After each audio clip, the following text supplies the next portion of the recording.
প্রিয় দর্শক, এই মুহূর্তে যারা দেশে কিংবা প্রবাসে বসে নবীনগরের কথা আজকের আরেকটি ভার্চুয়াল আড্ডায় সংযুক্ত হয়েছেন, আমি গৌরাঙ্গ দেবনাথ অপু বরাবরের মতো আপনাদেরকে সান্ধ্যকালীন একটি বিশেষ লাইভ আড্ডায় প্রীতি এবং শুভেচ্ছা জানাচ্ছি। আজ ২রা ফেব্রুয়ারি ২০২৬ খ্রিস্টাব্দ।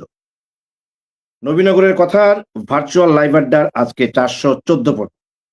মুক্তিযুদ্ধের চেতনাই নবীনগরের প্রতিচ্ছবি, এমন একটি মূল মন্ত্রকে নিয়ে আমরা ঠিক ৫ বছর আগে অনেকটা খেলার ছলে শুরু করেছিলাম এই আড্ডা অনুষ্ঠানটি।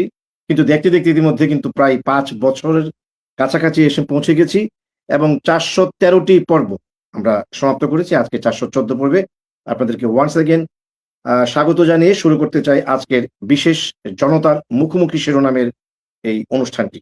আপনারা জানেন যে আমরা সবসময় নির্বাচন কালীন কোনো আ যখন এমপি, উপজেলা চেয়ারম্যান, ভাইস চেয়ারম্যান কিংবা মেয়র নির্বাচন হয়, তখন আমরা এই ধরনের জনতার মুখোমুখি অনুষ্ঠানগুলো করবার চেষ্টা করি।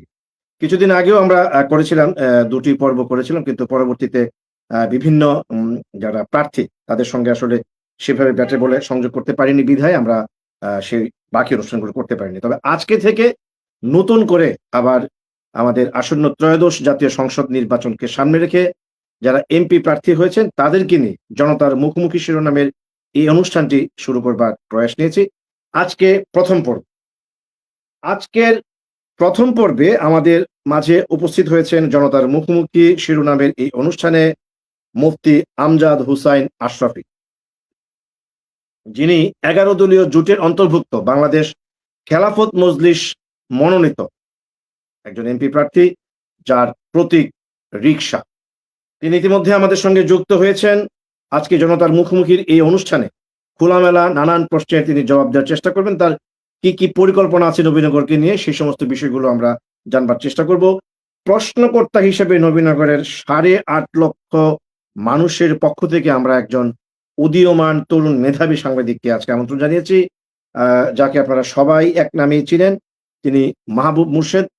আ অত্যন্ত জনপ্রিয় একটি অনলাইন নিউজ পোর্টাল বিবি নিউজ, যেটি তার সম্পাদক হিসেবে দীর্ঘদিন যাবৎ তিনি কাজ করছেন। স্বাগত জানাচ্ছি আজকের অতিথি, জনতার মুখোমুখিতে যিনি সম্মুখীন হয়েছেন ১১ দলীয় জোটের অন্তর্ভুক্ত বাংলাদেশ খেলাফত মজলিসের মনোনীত এমপি প্রার্থী, যার প্রতীক রিকশা, জনাব মুফতি আমজাদ হোসেন আশরাফী, এবং স্বাগত জানাচ্ছি আজকের একমাত্র প্রশ্নকর্তা সাংবাদিক মাহবুব মুর্শেদ। জানি আপনারা সবাই খুব ভালো ফুরফুরে মেজাজে আজকে অনুষ্ঠানটি দেখবেন এবং আপনাদের নানা প্রশ্ন আপনারা করবেন। সেই প্রশ্নগুলো আমরা চেষ্টা করব মুফতি আমজাদ হোসেন আশরাফীর কাছে সেই প্রশ্নের জবাবগুলি নেয়ার জন্য। শুরুতে আসতে চাই আজকের অতিথি আমজাদ হোসেন আশরাফী ভাইয়ের কাছে। আমজাদ ভাই, যদি আপনি আমার কথা শুনতে পেয়ে থাকেন, আপনাকে আরেকবার স্বাগত জানিয়ে কিছুদিন আগে আপনি একবার এসেছিলেন আমাদের এই ভার্চুয়াল লাইভ অনুষ্ঠানে। আজকে ৪১৪তম পর্বের এই বিশেষ ভার্চুয়াল লাইভ অনুষ্ঠান মাত্র আর কয়েকদিন পরেই অনুষ্ঠিত হতে যাচ্ছে ত্রয়োদশ জাতীয় সংসদ নির্বাচন। ১ম প্রশ্ন হচ্ছে, আপনি একজন জননন্দিত ইউনিয়ন পরিষদের চেয়ারম্যান ছিলেন, যেটি উত্তরাঞ্চলের কৃষ্ণনগর ইউনিয়ন হিসেবে সকল জায়গায় বেশ সুপরিচিত। এরকম একটি ইউনিয়ন পরিষদের চেয়ারম্যান পদ থেকে পদত্যাগ করে উপজেলা ভাইস চেয়ারম্যান কিংবা উপজেলা চেয়ারম্যান কোনটিতে অংশ না নিয়ে সরাসরি এক লাফে, এক ধাপে এমপি পদে নির্বাচনে কেন প্রার্থী হলেন? আর আপনি প্রার্থী হওয়ার পর এই ৮.৫ লক্ষ মানুষের যে ৪,৬৬,০০০ ভোটার, তারা কেনই আপনাকে ভোট দেবে? কেন আপনাকে এমপি হিসেবে নির্বাচিত করবে? আপনার কি ধারণা? এবং এমপি নির্বাচিত হলে আপনার কি সব পরিকল্পনা রয়েছে? ছোট্ট করে এই প্রশ্নের উত্তরটি জেনে আমরা জনতার অন্যান্য প্রশ্নগুলি নেব। আশরাফী ভাই। আসসালামু আলাইকুম ওয়া রাহমাতুল্লাহি ওয়া বারাকাতুহু। শুরুতেই নবীনগরের কথার সঞ্চালক, সিনিয়র সাংবাদিক গৌরাঙ্গ দেবনাথ অপুদাকে ধন্যবাদ জানাই। পাশাপাশি আমার খুব কাছের মানুষ, প্রিয় মানুষ, আমার অঞ্চলের মানুষ। আমি যেই গ্রামে খেয়ে পড়ে বড় হয়েছি, মাদ্রাসায় পড়াশোনা করেছি, আমার মাহবুব ভাই অত্যন্ত চমৎকার, খুব লিখেন ভালো, তিনি বলেনও ভালো। পাশাপাশি পুরো নবীনগর উপজেলার সর্বস্তরের ধর্ম বর্ণ নির্বিশেষে যারা এখন দেখছেন এবং পরবর্তী সময়ে দেখবেন, আমি সবাইকে ধন্যবাদ জানাচ্ছি রিকশা মার্কার পক্ষ থেকে অভিনন্দন জানাচ্ছি। আপনারা সকলে ইতিমধ্যে জানছেন আমি 10 দলীয় জোটের প্রার্থী এবং আমার প্রতীক হচ্ছে রিকশা। শুরু প্রশ্ন হলো, ইউনিয়ন পরিষদ থেকে নির্বাচিত চেয়ারম্যান সেখান থেকে পদত্যাগ করে উপজেলা ভাইস চেয়ারম্যান না হয়ে সরাসরি সংসদ সদস্য পদে নির্বাচনে কেন গেলাম?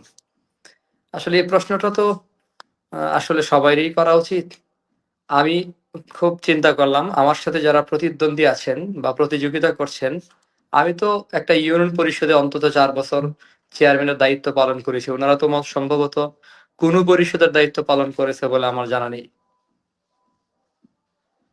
অন্তত এইটুকুন তো বলতে পারবো যে একটা পরিষদের দায়িত্ব পালনের কারণে স্থানীয় সরকার মন্ত্রণালয়ের যে দায়িত্বটা, এখান থেকে মোটামুটি বেশ একটা অভিজ্ঞতা আসছে আমার, যে এই অভিজ্ঞতার আলোকেই সংসদ পদে গেলেও সেটা আমার জন্য খুব সহজই হবে, কঠিন হবে না। আর উপজেলা পরিষদে ভাইস চেয়ারম্যান ঘুরে ফিরে তো একই কথা। বরং আমাকে একবার সাবেক উপজেলা চেয়ারম্যান মনির ভাই বলছিলেন, জামজাদ ভাই, আপনি কি জানেন উপজেলা চেয়ারম্যানের চেয়েও ইউনিয়ন পরিষদের চেয়ারম্যানের কিন্তু গুরুত্ব আরো বেশি। মানে একদিকে হলো তিনি এলাকার জনপ্রতিনিধি, আরেকদিকে হলো তিনি এলাকার একটা গ্রাম আদালতের বিচারক, যেটা ভাইস চেয়ারম্যান বা উপজেলা পরিষদের চেয়ারম্যান হয় না। তো মোটামুটি ভাবে পরিষদ এবং গ্রাম আদালতের বিচারক হিসেবে গ্রাম আদালত চালাতে গেলে যেহেতু আইন জানতে হয়, কিছু আইন মেনটেন করতে হয়, আইন জেনে পরে সমাধান করতে হয়। তো আমার মনে হয় জনগণের জনপ্রতিনিধি হিসেবে পরিষদ চালানোর অভিজ্ঞতা প্লাস আইন বিষয়ে কিছু জানার কারণে আইন প্রণেতা হওয়ার পরটা আমার জন্য আরো সহজ। সেই কারণে সংসদ নির্বাচনে আমার যাওয়া। আর সবচেয়ে বড় কারণ হলো, আমি যখন ইউনিয়ন পরিষদের চেয়ারম্যান হিসেবে ছিলাম, তো গণমানুষের ব্যাপক চাহিদা ছিল এবং চাহিদাটা আমাদের উপর থাকে, যেটা আসলে সংসদ সদস্যের উপরে থাকে না। 1.5 কোটি 3 কোটি টাকার রাস্তার কাজ, এই রাস্তার কাজ কেন হচ্ছে না, প্রথম দায়ী করে চেয়ারম্যানদেরকে। অথচ একজন চেয়ারম্যানের ভ্যালুতেই পড়ে না। একজন চেয়ারম্যানের কাছে বরাদ্দ হয়, ইউনিয়ন বরাবর বরাদ্দ হয় মাত্র 12 লক্ষ 13 লক্ষ টাকা। আরো 12 জন মেম্বার থাকেন, মানে একেবারেই খুব অল্প বরাদ্দ দিয়ে কিন্তু হাজার জনগোষ্ঠীর সামনে পেশ করা হয়। রাস্তার কাজ চেয়ারম্যান করবে, রাস্তা ভাঙা কেন, এ রাস্তাটা হচ্ছে না কেন, টেন্ডার হলো না কেন, পাকা হয় না কেন, সব গালি শুনতে হয় চেয়ারম্যানদের। সেই বকাঝকা বদনামের পরে আমি কি করতাম, অ্যাপ্লিকেশন করতাম যে যোগাযোগ ব্যবস্থার উন্নয়ন, আইন শৃঙ্খলার অবনতি হচ্ছে, মানুষের সমস্যা সমাধানে আমাকে কি করতে হবে। তো আমি যাইতাম, মাঝে মধ্যে দরখাস্ত নিয়ে যেতাম। তখন আমি সচিবালয়ে মাঝে মধ্যেই শুনতে পাইতাম, আমাকে বলতো যে আপনি এমপি হতে ডিউ নিয়ে আসেন। এই বিষয়গুলো তো সাধারণত সংসদ সদস্যদের ডিউ দিয়ে অনেকগুলো কাজ হয়, কাজগুলা করা সহজ হয়। স্বাভাবিকভাবে বাংলাদেশে এই কাজগুলো করার জন্য যারা সংসদ সদস্য থাকেন তাদের ভ্যালুর উপরে কাজ করেন। আইন শৃঙ্খলাকে সমুন্নত রাখার জন্য যেহেতু উপজেলা আইন শৃঙ্খলা কমিটির সভাপতি একজন সংসদ সদস্য থাকেন, আমাদের উপর নানান কথাবার্তা যখন আসে তখন দেখলাম যে আহ, নবীনগর তথা পুরো ইউনিয়ন কেন পুরো উপজেলার শান্তি শৃঙ্খলা সবকিছু মিলিয়ে একটা সুন্দর পরিবেশ তৈরি করতে হলে সংসদ সদস্য হওয়া দরকার। এবং আমি মনে করি যেহেতু আমার মোটামুটি অভিজ্ঞতা আছে, এজন্য আমাকেই এখানে যাওয়া উচিত। বিভিন্ন কারণে চেয়ারম্যান হওয়ার কারণে দুর্নীতি কোন জায়গায় হয় সেটা আমি একটু ভালো জানি, কোন কোন অফিসে কোন কোন অ্যাঙ্গেলে হয়, কি কারণে দুর্নীতি হয়, কে বা কারা দুর্নীতি করছে, মাদকের এই যে সয়লাভ হয় কিসের থেকে হয়, মানে এই বিষয়গুলো আমার মোটামুটি জানা হওয়ার কারণে আমার মনে হয়েছে যদি সর্বোচ্চ একটা আসনে যাওয়া যায় তাহলেই কেবল এই বিষয়গুলোকে প্রপারলি সমাধান করাও সম্ভব, আইন শৃঙ্খলার সুন্দর একটা পরিবেশ তৈরি করাও সম্ভব। এই কারণে মনে হলো সংসদ সদস্য নির্বাচনটা করি। আর দ্বিতীয়ত হলো যে যেহেতু আমি প্রথমত প্রার্থী ছিলাম, প্রার্থী হওয়ার পরে আমাকে 10 দল যখন চূড়ান্ত করলো, তখন আমার মনে হলো জাতীয় পর্যায়ের নেতৃবৃন্দ অনেক যাচাই বাছাই করে চুলচেরা বিশ্লেষণ করে চিন্তা করেছে যে নবীনগর উপজেলায় যেহেতু 10 দলীয় প্রার্থীদের মধ্যে আমার একটা মাহফিলের বিচরণ আছে, একটা ফেস পরিচিতি আছে, আমাদের 7,000 আলেম ওলামা আছে, ইমাম মুয়াজ্জিন আছে, এবং আহ, আমার একটা এরিয়া বেসিস হিসাবও হয়, আঞ্চলিক একটা বিষয় আছে যে আমার একটা ইউনিয়নের পাশাপাশি 22 মৌজা, পাশাপাশি বড়াইল সহ 33 মৌজা একটা আঞ্চলিক ইজম আছে, যেদিকে 54 বছরে কখনো সংসদ সদস্য বা উপজেলা চেয়ারম্যান পর্যন্ত পাওয়া হয়নি। তো সব মিলিয়ে আমার এবং জাতীয় পর্যায়ের নেতৃবৃন্দের মনে হলো যে ঠিক এই জায়গা থেকে যদি এই মানুষটাকে 10 দলীয় চূড়ান্ত প্রার্থী ঘোষণা করা হয় আর সে যদি প্রপারলি কাজটা করতে পারে, তাহলে হয়তো নবীনগরের জনগণ তাকে সহজেই বরণ করবে এবং মেনে নেবে। আশা করি আহ, আমি আমার মনে হয় এই সবগুলো বিবেচনা করে আমাকে চূড়ান্ত প্রার্থী ঘোষণা করা হয়েছে। অনেক ধন্যবাদ। আপনার প্রাথমিক পর্বে বা প্রাথমিক প্রশ্নে আমরা জানতে পারলাম যে কেন আপনি আসলে ইউনিয়ন পরিষদের চেয়ারম্যানের একটি মূল্যবান পদ থেকে পদত্যাগ করে আপনি সংসদ নির্বাচনে প্রার্থী হয়েছে। সেকেন্ড প্রশ্নটা আমার ছিল যে আপনি এমপি হতে পারলে আপনি যেহেতু বড় পরিসরে কিছু করবার মানুষে এই পদে প্রার্থী হয়েছেন। আপনার অসাধারণ কিছু কথাবার্তা আমরা আগেও শুনেছি। এরপরও আজকে যারা নতুন করে এখানে যুক্ত হয়েছেন তারা একটু জানতে চায় আসলে আপনি নবীনগরবাসীর কি স্বপ্নটা দেখাতে যাচ্ছেন? কি পরিকল্পনা আপনার রয়েছে? ছোট্ট করে বলবেন। কারণ অনেক প্রশ্নের উত্তর আজকে আপনার কাছ থেকে আমরা জানতে চাই। বিশেষ করে নবীনগরের সামগ্রিক যে ডেভেলপ বলেন, শিক্ষা ব্যবস্থা বলেন, রাস্তাঘাটের উন্নয়ন বলেন, বিদ্যুতায়ন বলেন, বেকারদের কর্মসংস্থান, মাদক নিয়ন্ত্রণ, বিশেষ করে নারীদের নিয়ে এখন যে প্রশ্নটি গত ২-১ দিন যাবৎ আ জামাতে ইসলামের আমিরের একটি পোস্টকে কেন্দ্র করে যে নতুন করে আবার নারীরা আসলে কতটা স্বাধীনভাবে এদেশে কাজ করতে পারবে, কর্মজীবী নারীরা কতটা আসলে আ নিরাপত্তার সঙ্গে কাজ করতে পারবে। এই ধরনের প্রশ্নগুলি বেশ এখন জোরে সোরে আলোচিত হচ্ছে। অর্থাৎ নারীর অধিকার বা নারীর ক্ষমতায়ন যেটি বিগত সরকার চালু করেছিল, সেটি অনেকটা থমকে যাওয়ার মতো একটি পরিবেশ আ কেউ তৈরি করবার চেষ্টা করছেন এমন একটি অভিযোগ রয়েছে। সেই জায়গায় থেকে আপনি এমপি নির্বাচিত হতে পারলে সর্বপ্রথম নবীনগরের কোন সমস্যাটিকে অগ্রাধিকারের ভিত্তিতে আপনি প্রয়োজনীয় পদক্ষেপ নেবেন বলে অ্যা আপনি মনে করেন? সমস্যা সমাধানে পদক্ষেপ নেওয়ার আগে প্রথম যে আমি আমি যদি সংসদে যেতে পারি, তো আমার আমার একটা নিয়ত এবং ইচ্ছা আছে এরকম যে আমি প্রথমেই আমি আমার নবীনগর তথা পুরো বাংলাদেশের প্রবাসী ভাইদের নিয়ে কিছু বলতে চাই। কারণ আমি এই পর্যন্ত আসার পেছনে আমার প্রবাসী ভাইদের দারুণ সমর্থন আছে। এজ এ চেয়ারম্যান নির্বাচিত হওয়ার আগের থেকে নিয়ে আমি যখন প্রচার করতাম, তো প্রবাসী ভাইয়েরা দারুণভাবে আমাকে আর্থিকভাবেও সহযোগিতা করতেন এবং করেন, এখনো করছেন। দারুণভাবে আমাকে সাপোর্ট দিচ্ছেন, বিভিন্ন যোগাযোগ মাধ্যমে কথা বলতেছেন। এজন্য আমি চাই যে প্রবাসীদের ব্যাপারে একটা ভালো উদ্যোগ নেওয়া এবং নবীনগর উপজেলায় অন্তত আমি আমার অবস্থান থেকে একটি প্রবাসী হেল্প ডেস্ক চালু করা। এবং সাথে সাথে কথা বলতে চাই যে আমার আমার অঞ্চলের তিতাস গ্যাস চলে যাবে বগুড়া, চলে যাবে সেই খুলনা, চলে যাবে যশোরে, ফেনীতে, গোপালগঞ্জে। আমি পাবো না, আমার এলাকার মানুষ গ্যাসের সংযোগ পাবে না। এটা কেন? এই কেনর জবাবটা একটু জানতে চাইবো। ৩ নম্বরে আমার বেশি খুব মনে পড়ে, আমার যেটা বেশি দেখছি আর কি, টোটাল নবীনগরে ঘুরে দেখলাম আমরা আমরা নবীনগর এখনো অনেকটা বিচ্ছিন্ন। নবীনগর পশ্চিম অঞ্চল পূর্ব অঞ্চল থেকে বিচ্ছিন্ন, উত্তর অঞ্চল পূর্ব অঞ্চল থেকে বিচ্ছিন্ন, নবীনগর পূর্ব পশ্চিম বিচ্ছিন্ন। এভাবে করে আমরা অনেকটাই বিচ্ছিন্ন। আমি ঘুরে ঘুরে দেখলাম প্রায় 8 থেকে 10টা ব্রিজ আজকে করা দরকার। ব্রিজ এবং সেতুগুলো আজকে করা দরকার।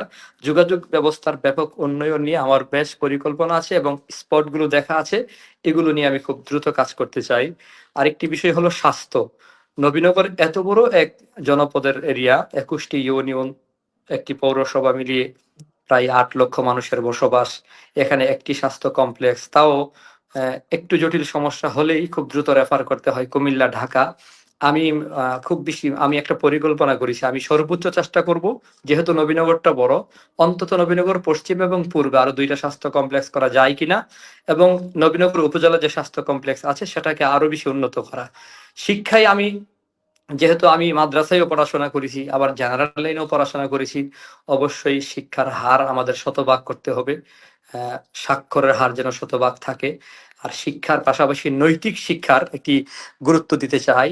আমার মনে হয়, যেমন দাদা আমি প্রায় সময় বলি, কোটি কোটি টাকার দুর্নীতি কিন্তু কোনো লাঙ্গল পাস মানুষে করে না।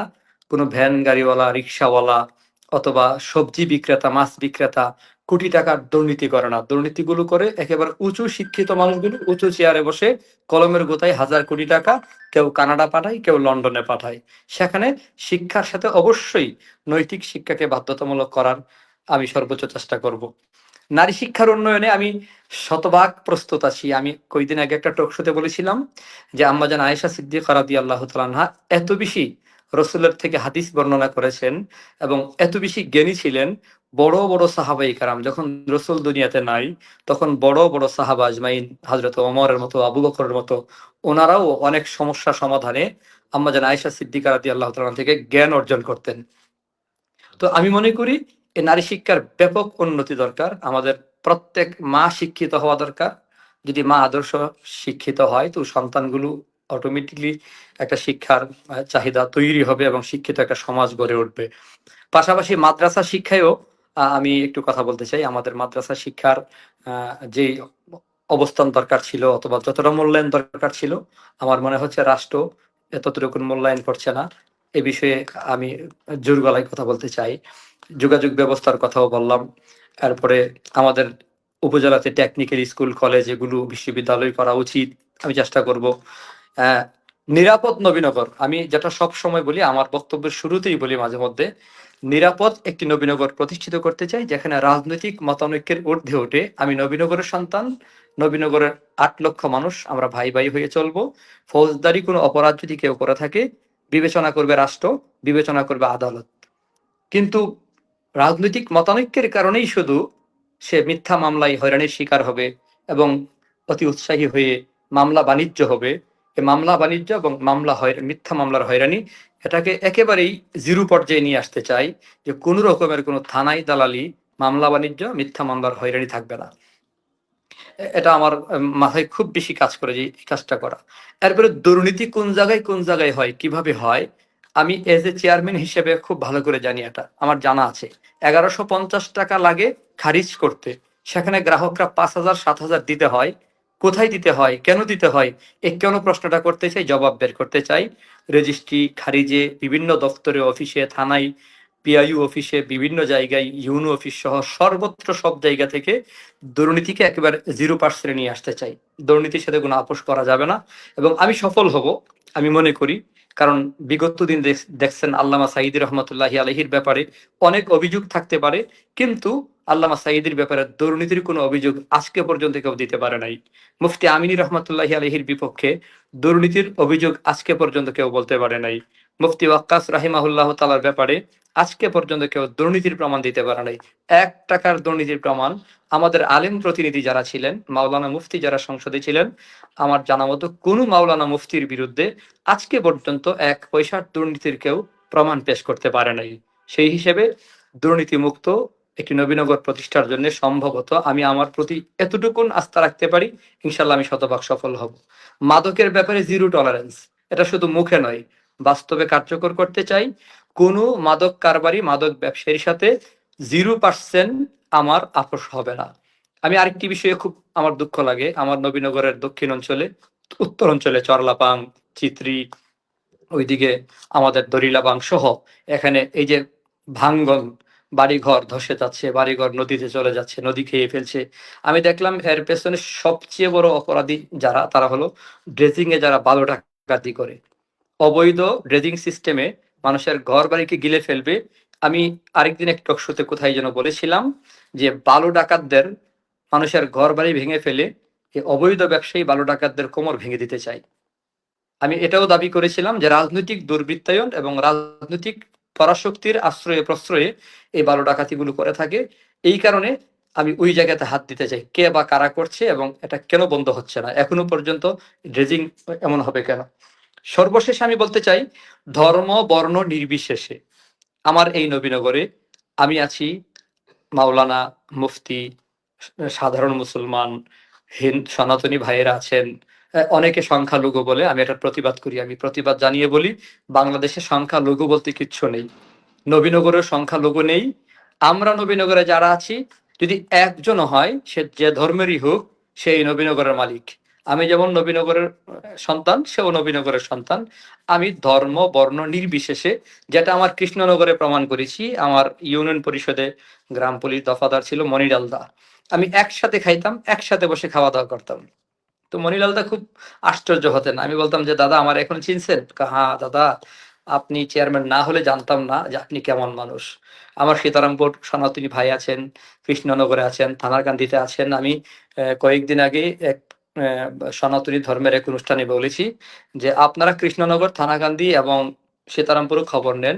কোনো একজন সনাতনী ভাই যদি বলতে পারে যে আমি একজন মাওলানা মুফতি চেয়ারম্যান হওয়ার পরে কোনো একজন সনাতনী ভাইয়ের সাথে কোনো রকমের বৈষম্য করেছি, বিরূপ আচরণ করেছি, তাহলে জাতীয় নির্বাচনে আমি পেছনে চলে যাব, আমি প্রত্যাহার করে ফেলবো। আমি একেবারে সুন্দর সৌহার্দ্যপূর্ণ একটা পরিবেশ তৈরি করে হিন্দু মুসলিম ভাই ভাই হয়ে একাকার হয়ে চলেছি। আমি ধর্ম বর্ণ নির্বিশেষে একটি নিরাপদ নবীনগর গড়ার জন্য আমি বদ্ধপরিকর আছি এবং আমি অঙ্গীকার করছি যদি আল্লাহ আমারে কবুল করেন প্রত্যেক মতের মানুষের একটি নিরাপদ নবীনগর প্রতিষ্ঠিত হবে ইনশাআল্লাহ। আরেকটি কথা আমি শেষ করে দেই, আমি দেখছি অনেক সাংবাদিক ভাই আছেন যে সাংবাদিক ভাইয়েরা যখন কোনো এমপির বিরুদ্ধে মানে যৌক্তিক কোনো কিছু লিখেন বা বলেন, তখন সেই সাংবাদিক ভাইদেরকে কোণঠাসা করা হয়।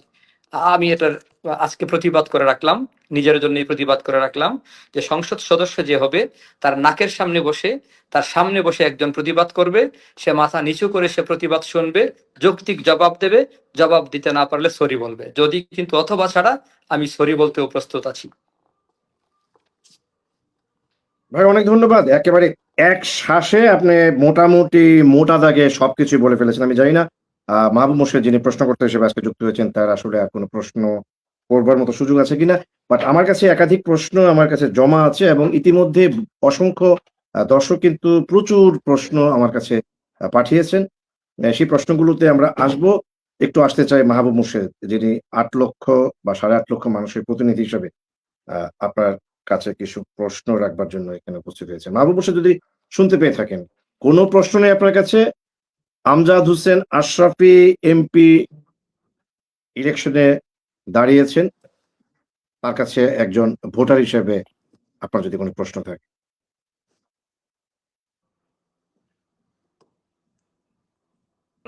আর আজকের যে প্যান্ডেলের মূল আলোচক আমাদের ব্রাহ্মণবাড়িয়া ৫ নবীনগর সংসদীয় আসনের সম্মানিত ১১ দল মনোনীত এবং বাংলাদেশ খেলাফত মজলিসের প্রার্থী রিকশা প্রতীকে নির্বাচন করছেন আমাদের আমজাদ হোসেন আশরাফি ভাই, যিনি আমার নিজের এলাকার চেয়ারম্যান।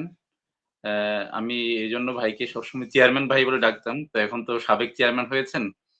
তো ভবিষ্যতে যদি আল্লাহ ওনাকে কবুল করে তাহলে হয়তো বা এমপি ভাই হিসেবে ডাকার সুযোগ হবে। তো সেই জায়গা থেকে এলাকার ভোটার হিসেবে বা এলাকার ভাই হিসেবে ভাইয়ের জন্য শুভকামনা রইলো। আর এর বাহিরে মূলত আজকে তো আমি একজন সাংবাদিক হিসেবে মূলত এখানে যুক্ত হওয়া এবং মাঠের সাংবাদিক হিসেবে যে ধরনের প্রশ্নগুলো আমাদের চোখের সামনে আসে সেই সকল প্রশ্নগুলো অবশ্যই আমি করতে চাই এবং এই জন্য আমি দাদা আপনার কাছ থেকে একটু সময়ও চাইবো, মানে যদি এরপরে আবারও প্রশ্ন থাকবে। আপনার কিছু প্রশ্নের মধ্যে আমার কিছু প্রশ্ন চলে আসছে, আমি মোটামুটি ৪টা ধাপে প্রশ্ন রেডি করে রেখেছি। আমি এই জন্যই বললাম, একটা হলো একটা আইডিওলজিক্যাল জায়গা থেকে কিছু বিষয় আছে, আর এরপরে হলো উনি নির্বাচিত হওয়ার পরে কিছু মৌলিক বিষয় আছে নবীনগরের, সেই সকল বিষয়গুলো আমার প্রশ্ন থাকবে। যদি সুযোগ থাকে আমি সেইগুলি ধারাবাহিকভাবে করবো। আমি প্রথম যে প্রশ্নগুলো করতে চাচ্ছি বেশ কয়েকটা পয়েন্টে। প্রথমত হলো, আমরা যতটুকু জানি একজন প্রার্থীর জন্য সবচেয়ে গুরুত্বপূর্ণ বিষয় হলো নমিনেশন পেপার সাবমিট করার সময় তার প্রস্তাবকারী এবং সমর্থনকারী। তো আমি যতটুকু জানি যে আশরাফি ভাইয়ের একজন এই দুই ক্যাটাগরির যে কোনো একজন ভাই, আমার যদি খুব ভুল না হয়ে থাকে, একজন ইতিমধ্যে তার থেকে দূরে সরে গিয়ে অন্য প্রার্থীকে সমর্থন জানিয়ে কাজ করতেছেন, নাম্বার 1। নাম্বার 2 হলো, এইখানে জামাতের প্রার্থী যিনি ছিলেন অ্যাডভোকেট আব্দুল বাতেন সাহেব, তিনিও দীর্ঘদিন এখানে তৎপরতা চালিয়েছেন। তো এখন 11 দলের প্রার্থী আমাদের আশরাফি সাহেব আসার পরে ওনার তৎপরতা স্বাভাবিকভাবে বন্ধ হয়ে আছে। বাস্তবতা হলো, আমরা এখন পর্যন্ত জামাতের যে প্রার্থী ছিল তাকে কোনো ধরনের কর্মসূচি বাস্তবায়নের ক্ষেত্রে আমজাদ হোসেন আশরাফির পাশে আমরা দেখি নাই। নাম্বার 3 হলো, জামাতে ইসলামের বিরুদ্ধে উনার একটা বক্তব্য আছে, যে বক্তব্যটা উনার প্রতিপক্ষরা খুব বেশি ভাইরাল করছেন সাম্প্রতিক সময়ে, এই যে বিষয়টা। আর নাম্বার 3 নাম্বার যে প্রশ্ন, এর সাথে সম্পৃক্ত বিষয় হলো জামাতের যে আইডিওলজিক্যাল যে বিষয়, সেটার সাথে কওমি মাদ্রাসা যে সিলসিলা আছে, আমরা যতটুকু জানি দেওবন্দ আকিদার যে বিষয়টা আছে, আকিদাগত কিছু বিষয় এবং প্রশ্ন থাকে। এই যে কয়েকটা মানে ইস্যু আমি সামনে তুলে ধরলাম, এই ইস্যুগুলা ভোটের মাঠে রিকশা প্রতীকের জন্য কতটুকু মানে সহায়ক ভূমিকা রাখবে বা প্রতিবন্ধকতা তৈরি করছে আমজাদ হোসেন আশরাফী ভাইয়ের জন্য? আচ্ছা, জবাব দেওয়া যায় নাকি? এক নাগারে পরপর 3টি প্রশ্ন, যদিও প্রথম প্রশ্নটি খুবই বিব্রতকর, আপনি ইচ্ছা করলে উত্তর দিতে পারেন। প্রথম প্রশ্নটা আমি আসলে নেটওয়ার্কের সমস্যার কারণে শুনি নাই, আমি দুইটা লিখছি। প্রথম প্রশ্নটা মাহবুব যদি প্রথম প্রশ্নটা আরেকটু প্রথম 10 প্রশ্নটা ছিল সেকেন্ডের মধ্যে বুঝে করতে পারেন। মানে প্রত্যেক প্রার্থীরই তো নমিনেশন পেপার সাবমিট করার সময় সমর্থনকারী বা প্রস্তাবকারী থাকে। তো আপনার এমন একজন, এই দুইজনের একজন খুব সম্ভবত, আমার যদি ভুল না হয়ে থাকে তথ্যগতভাবে, আপনার এমন একজন ব্যক্তি আপনাকে ছেড়ে অন্য একজন প্রার্থীর পক্ষে প্রচার প্রচারণা চালাচ্ছেন। এই সবগুলা বিষয় আপনাকে নির্বাচনের মাঠে মানে কতটুকু প্রশ্নটি সহায়ক হচ্ছে ভূমিকা আপনার রাখছে বা আপনার প্রতিবন্ধকতা তৈরি সমর্থনকারী করছে। কিংবা মানে আমি একটু মানে শর্টলি বলে ফেলি, অর্থাৎ মানে মুর্শেদের প্রস্তাবকারী, হ্যাঁ, প্রথম প্রশ্নটি একটু প্রস্তাবকারী বা মানে সমর্থনকারী, কিন্তু আক্রমণাত্মক হয়ে গেছে আরেকজনের যে এই প্রচারণাই এখন এই চলবে। ভদ্রলোককে ছাড়া আপনার এই নির্বাচনে কোনো প্রতিবন্ধকতা সৃষ্টি হচ্ছে কিনা, এটি বোধহয় জানতে চেয়েছে। না, আমি যেটা মনে করি, আমার প্রস্তাবকারী সমর্থনকারী আজকে আপনি থাকতে পারেন, আগামীকাল আবার চলেও যেতে পারেন। রাজনীতিতে শেষ কথা বলতে কিছু নেই। আজকে আপনার সাথে আমার ভালো সম্পর্ক আছে, কালকে নাও থাকতে পারে। এটাকে ধারণ করেই বাংলাদেশ চলছে, পুরো পৃথিবী চলতেছে। এবং আমার সম্পর্ক এখনো ভালো আছে, আগের মতোই আছে। উনি ওনার রাজনৈতিক দর্শন থেকে উনি কেন প্রথম দিকে আমার সাথে ছিলেন, আমার প্রস্তাবকারী বা সমর্থনকারী ছিলেন, পরে আবার উনি ভিন্ন দিকে কেন গেলেন, সেই প্রশ্নের জবাবটা আসলে উনি দিতে পারবেন। কিন্তু উনি চলে যাওয়ার দ্বারা আমি আজকে নবীনগরে যে মাঠে ময়দানে কাজ করছি, আমি সামান্যতম অভিভূত হচ্ছি না, এবং এই বিষয়টা নিয়ে আমার মনে হয় আমার খুব ক্ষতি হচ্ছে না। কোনো কোনো ক্ষেত্রে আলহামদুলিল্লাহ অনেকটা ভালো সাড়া পাচ্ছি যে এই বিষয়গুলো এভাবেই চলতেছে। আলহামদুলিল্লাহ, আমরা আশা করি চলতেও পারবো। উনি ছিলেন, উনি নেই, আমি সেটাও মনে করি না। আমি মনে করি আবার হয়তো বা উনি আসতেও পারেন, পাশে থাকতেও পারেন।